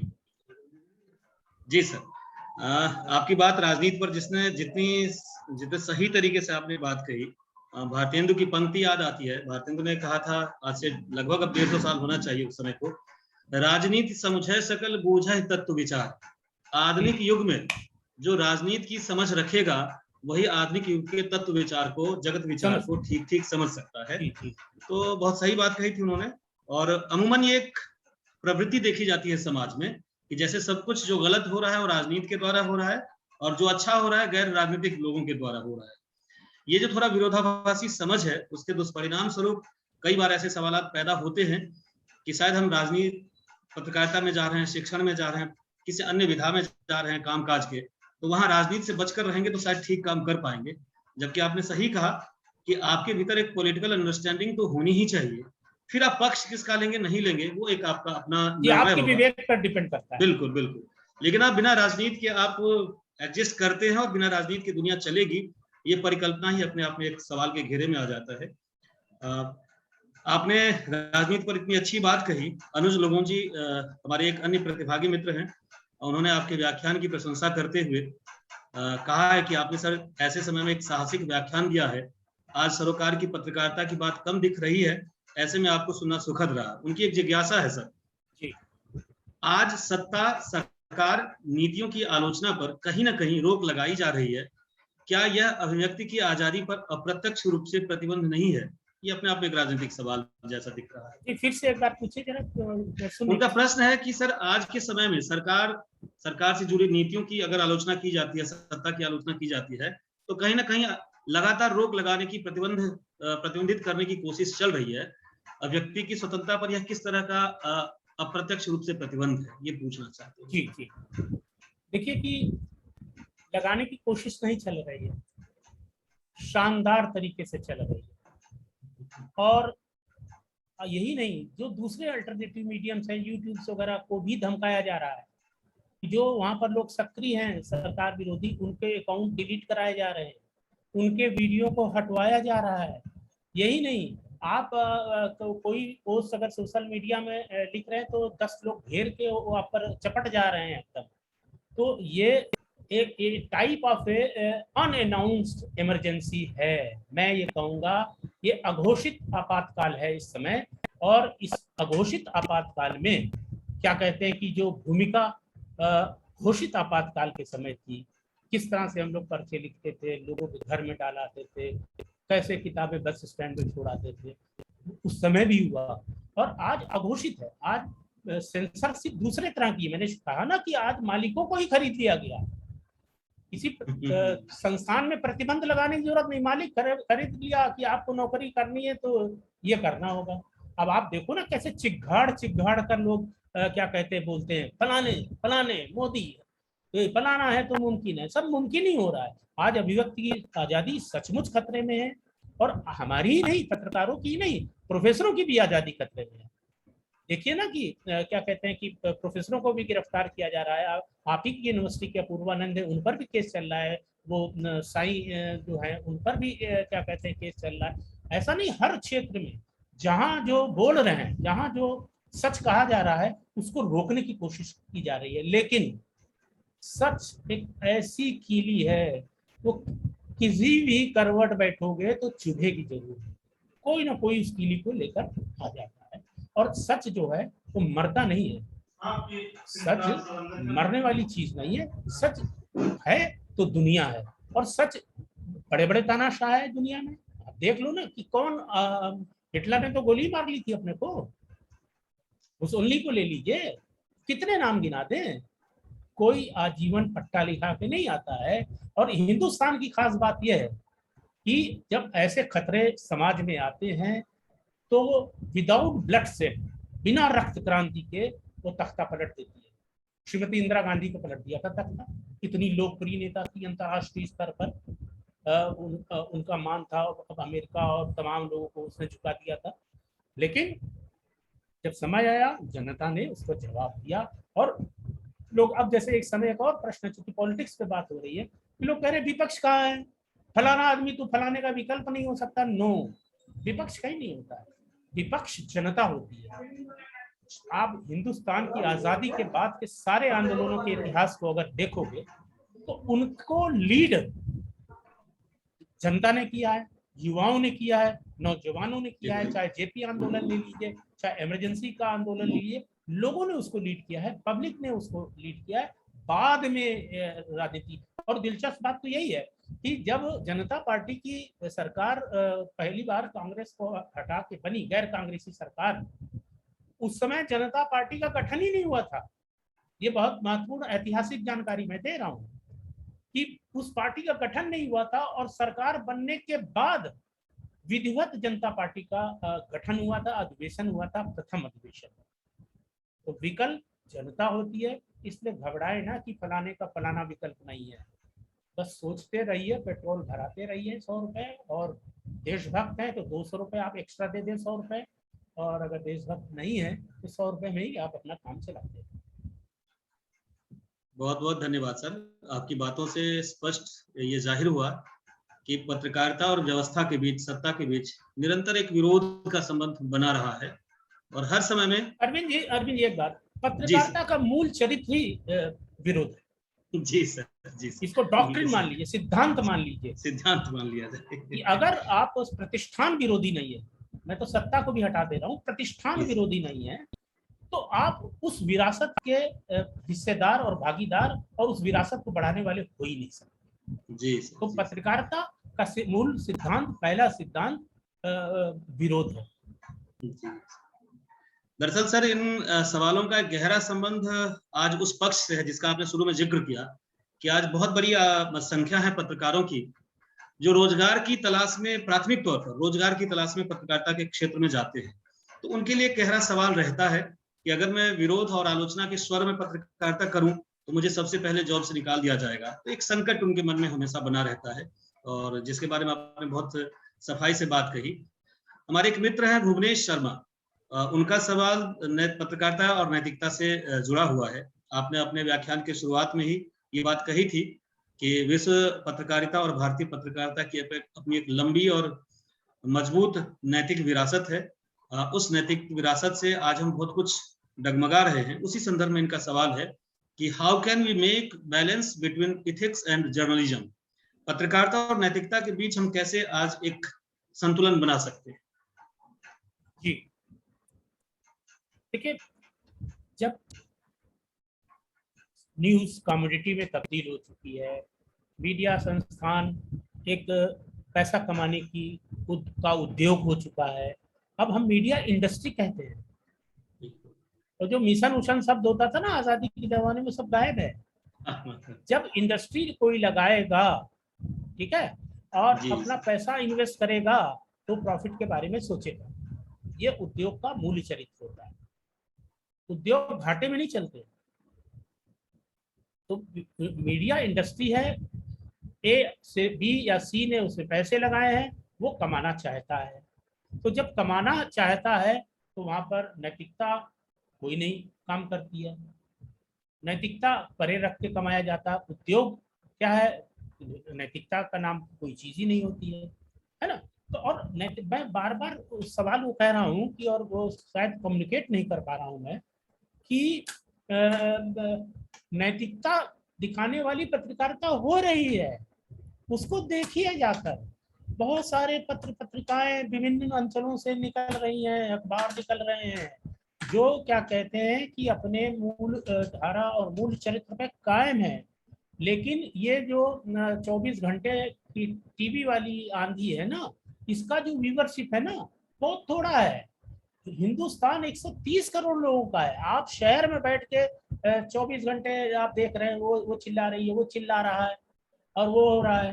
तो इसके अलावा जरा इधर उधर भी झांकिए अपने, और कभी यूट्यूब में उन लोगों को भी देखिए, सर्च कीजिए ना, डाल दीजिए pro people journalism in YouTube, Facebook, Twitter, तमाम जगह आपको मिलेंगे। लेकिन क्योंकि हम एक मिडिल क्लास हैं, हमारा तो कोई क्लास ही नहीं होता है, क्योंकि हम मिडिल क्लास हैं। ना हम इधर हैं ना हम उधर हैं।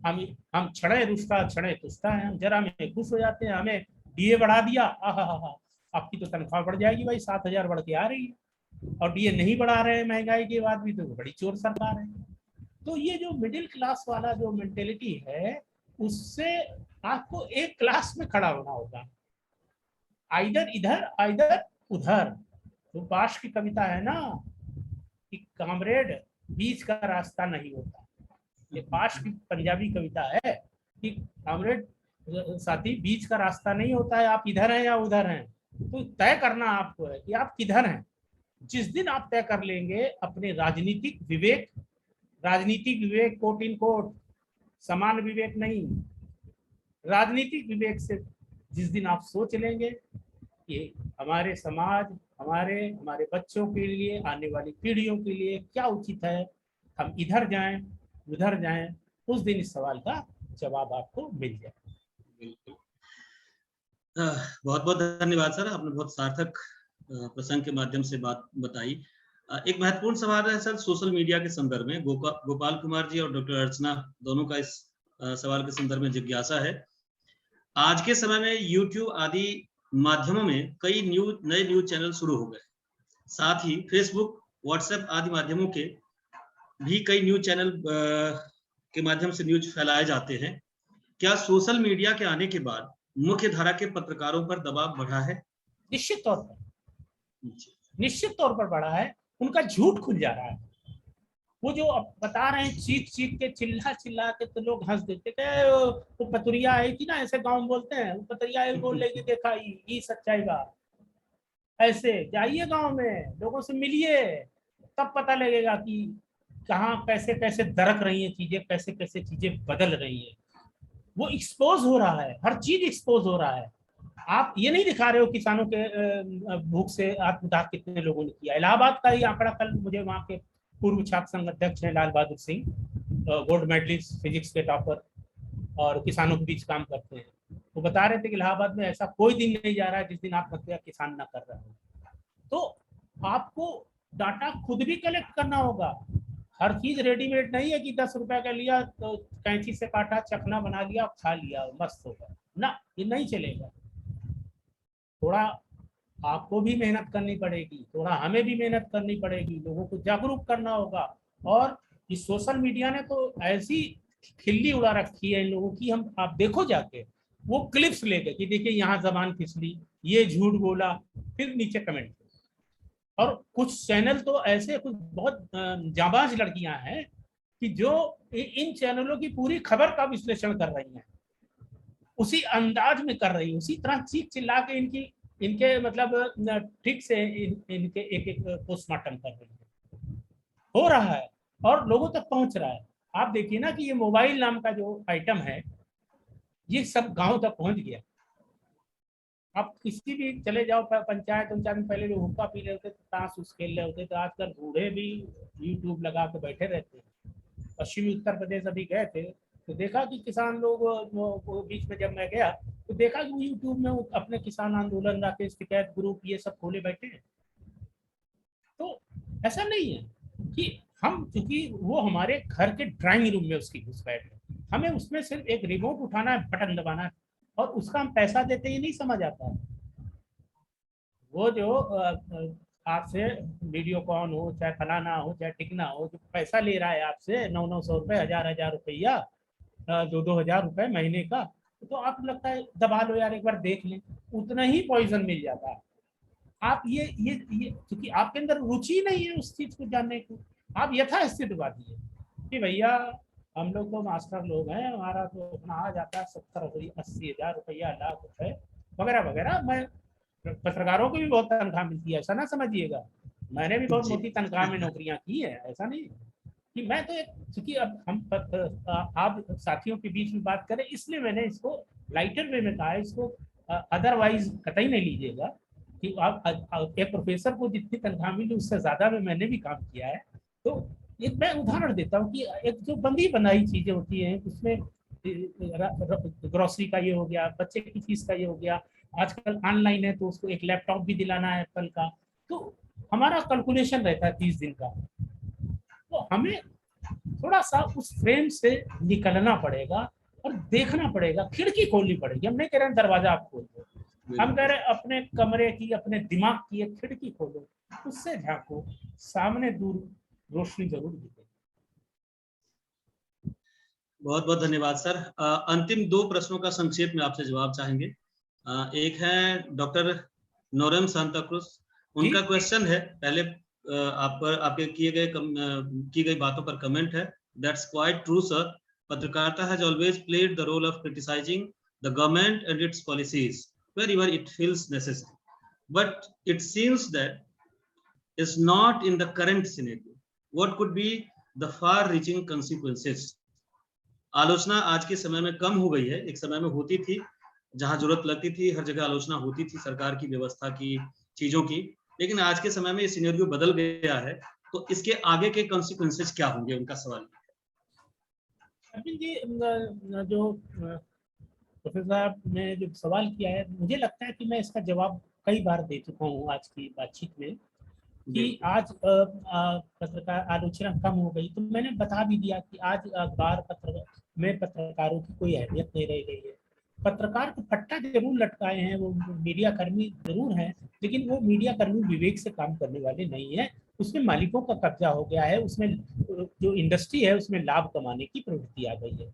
तो और जो मैं इसके विपरीत जो बात कह रहा हूँ, बार बार कह रहा हूँ कि आलोचना हो रही है, जो गलत आलोचना कर रहे हैं उनकी भी आलोचना हो रही है, बस दिमाग की थोड़ी सी खिड़की खोलने की जरूरत है। मेरा आग्रह सिर्फ इतना ही है और मुझे लगता है कि सवाल का जवाब मैंने दे दिया। हाँ, नहीं, आपने जो बातें कही बहुत हद तक उन्होंने ये स्वीकार की है कि आप लगातार कह रहे हैं, उनकी चिंता सिर्फ इतनी सी है कि इसके आगे संभावनाएं कुछ अलग सी दिखाई दे रही है, उस चिंता के संदर्भ में वो आपसे कुछ साझा चाहते थे। अंतिम प्रश्न सर, जिसका संक्षेप में जवाब मिल जाएगा तो अच्छा रहेगा। मुझे लगता है कि अब जो प्रश्न आ रहे हैं उनका जवाब पहले आपके व्याख्यान में भी और जो पीछे प्रश्न पूछे गए उनसे भी आ चुका है, लेकिन फिर भी अंतिम जिज्ञासा और प्रश्न के रूप में ये तानाजी है, एक उनका सवाल है, साहित्य समाज का दर्पण होता है, पर आज स्थिति है मीडिया समाज का आईना माना जा रहा है, पर मीडिया विशिष्ट दिशा में ही सूचनाएं प्रेषित करें तो चतुर्थ स्तंभ के रूप में स्थापित पत्रकारिता की तटस्थता कैसे माने? देखिए, ये जो साहित्य समाज का दर्पण है, हाँ, ये निबंध लिखने के लिए ठीक है, इस पे तो निबंध लिखाते रहिए, चांदनी रात में नौका विहार टाइप का निबंध है, ठीक है। नहीं, और तटस्थता के सवाल को आप पहले ही खारिज कर चुके हैं, और तटस्थता कोई चीज होती है। दूसरी बात ये कहना चाहता हूँ इसी सवाल के संदर्भ में कि जो उन्होंने कहा कि प्रतिबद्धता, शायद यही है ना, एक बार सवाल तटस्थता सर, तटस्थता का सवाल वो पूछ रहे हैं कि उनका मानना है कि मीडिया को बहुत सारे अर्थों में तटस्थ रहना चाहिए, तभी वो आलोचक बन सकता है। ऐसे में जबकि सूचनाएं एक दिशा में आज प्रवाहित की जा रही हो, तो मीडिया की तटस्थता पर सवाल तो उठता है। अच्छा, जहां तक चौथे खंबे की बात है, वो एक फैंटेसी है।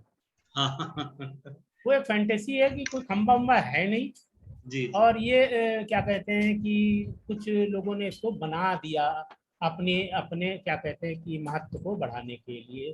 खंबे 3 ही है, चौथा झूठ मूठ का बना दिया गया। अगर ये खंबा है आज की तारीख में, आज के संदर्भ में, तो इस लोकतंत्र पर बहुत खतरा है। क्योंकि मुझे लगता है कि आज लोकतंत्र को सबसे बड़ा खतरा फिलहाल मीडिया से है।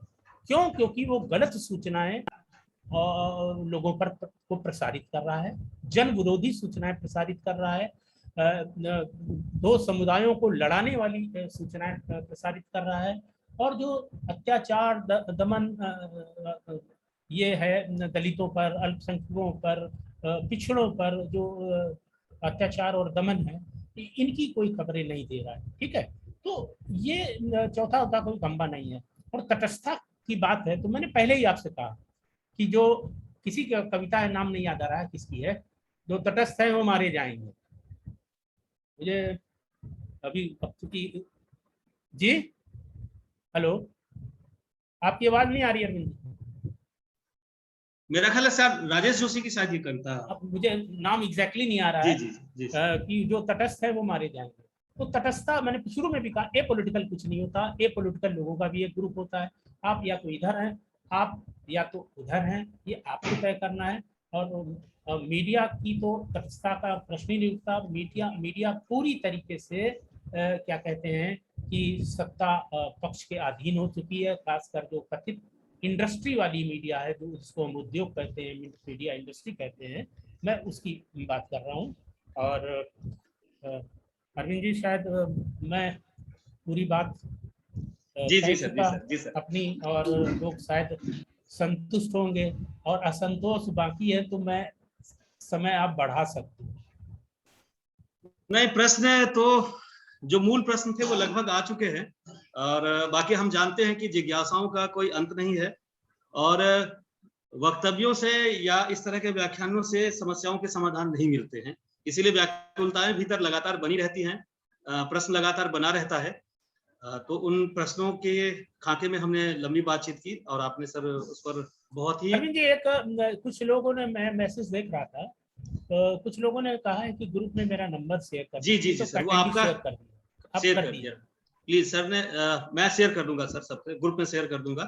हमने एक व्हाट्सएप ग्रुप बना रखा है, उसमें आज ही शेयर उसी में वो कई लोगों ने, मैंने पढ़ा जी संदेश आ रहे। जरूर मैं साझा कर दूंगा। तो सर, समय की बाध्यता को ध्यान में रखते हुए आपके हमने तो 1.5 घंटे पूरे कर दिए, जबकि मैं कह रहा था कि हो नहीं पाएगा। मैं अब भी हारा नहीं हूँ, और मैं समय की बाध्यता के कारण चुप हो गया। जिस भूमिका में था मैंने अपने मुकाम तक बातें पहुंचा दी। लेकिन सर, प्रश्न लगातार है ना, कमेंट्स आपके वक्तव्य पे लगातार आ रहे हैं, और बार बार लोग कह रहे हैं कि आज के समय में पत्रकारिता के संदर्भ में इस तरह से व्यावहारिक, विचारपूर्ण और सुचिंतित बातचीत सुनने का मौका बहुत कम मिलता है। जैसा कि आपने कहा कि आज पत्रकारिता पर सबसे पहले दबाव व्यावसायिक संस्थानों का है, व्यावसायिक कंपनियों का है, उद्योगों का है, और पत्रकारिता उद्योगों के द्वारा तय की जा रही है। उद्योगों को, उद्योगियों को, व्यापारियों को जैसी दुनिया चाहिए, जैसा समाज चाहिए, उस हिसाब से पत्रकारिता का स्वरूप वो गढ़ रहे हैं। वाजिब है कि जो उस दुनिया में प्रवेश करना चाहते हैं, पत्रकारिता को अपना कैरियर बनाना चाहते हैं, उन्हें इस व्यावहारिक स्थिति जो पत्रकारिता की है, इसकी एक बेहतर समझ बनाकर उसमें प्रवेश करना होगा। और आपकी बातों से ये बहुत अच्छी प्रेरणा मिली है कि आप जहां भी हैं, जिस दुनिया में भी हैं, दुनिया लगातार बदलती रहेगी, शिफ्ट होती रहेगी। आप वहां रहते हुए कैसे अपने आप को बेहतर रख सकते हैं, या जितना आप कहना चाहते हैं, जितना सुनाना चाहते हैं, बताना चाहते हैं, उसे कैसे बता सकते हैं, रख सकते हैं, इसकी तैयारी आपकी खुद होगी। और ये बहुत व्यक्तिगत विवेक पर निर्भर करता है। कभी भी ऐसा पवित्र और शुद्ध समय नहीं होगा कि विशुद्ध मिशन के तौर पर ही पत्रकारिता चलेगी। आजादी से पहले भी, आजादी के बाद भी, और आज 21वीं शताब्दी में, जबकि हम लोग प्रौद्योगिकी के युग में हैं, जो पोस्ट मॉडर्निटी भी अब खत्म होने जा रही है, उसका भी एक अगला चरण आ रहा है। तो ऐसे में आप ये कल्पना नहीं कर सकते कि कोई विशुद्ध स्थिति हो जिसमें विशुद्ध नैतिक पत्रकारिता की जा सके। नैतिकता, अनैतिकता दो छोर हैं, हम किस छोर में खड़े होंगे, नहीं होंगे, वो हमारे व्यक्तित्व, हमारी अपेक्षाएं, हमारी आकांक्षाएं जरूर तय करती हैं। तो इस संदर्भ में सर इतने व्यापक और विचारपूर्ण व्याख्यान के लिए IQACCL आत्माराम सनातन धर्म कॉलेज, रिफ्रेशर कोर्स आयोजन समिति और जो हमारी टेक्निकल कमेटी है और इसके साथ जो जुड़े हुए सभी सदस्य हैं, उनकी तरफ से आपका बहुत बहुत आभार। इस रिफ्रेशर कोर्स में भाग लेने वाले सभी प्रतिभागियों की तरफ से आपका बहुत बहुत आभार।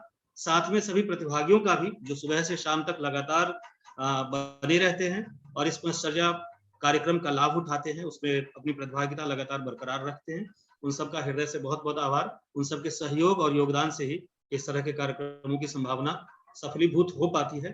अपने प्राचार्य महोदय की तरफ से सर आपका बहुत हृदय से बहुत बहुत आभार। प्राचार्य महोदय किसी कारण से बहुत व्यस्त हैं, तो उन्होंने कहा है कि सर को हमारी तरफ से धन्यवाद ज्ञापित कर देना माफी के साथ, तो आपका आभार। और आज के कार्यक्रम का ये अंतिम सत्र था मित्रों। कल के कार्यक्रम में हम फिर से प्रथम सत्र से जुड़ेंगे और जैसा कि व्हाट्सएप ग्रुप में कल के कार्यक्रम की कोई और अलग सी बात होगी तो आपसे साझा किया जाएगा और मेल के थ्रू फीडबैक फॉर्म और असाइनमेंट आपसे साझा किए जाएंगे। बहुत बहुत धन्यवाद सर, फिर से आपका, आप सबका पुनः धन्यवाद। आज के कार्यक्रम की, आज के सत्र की यही समाप्ति को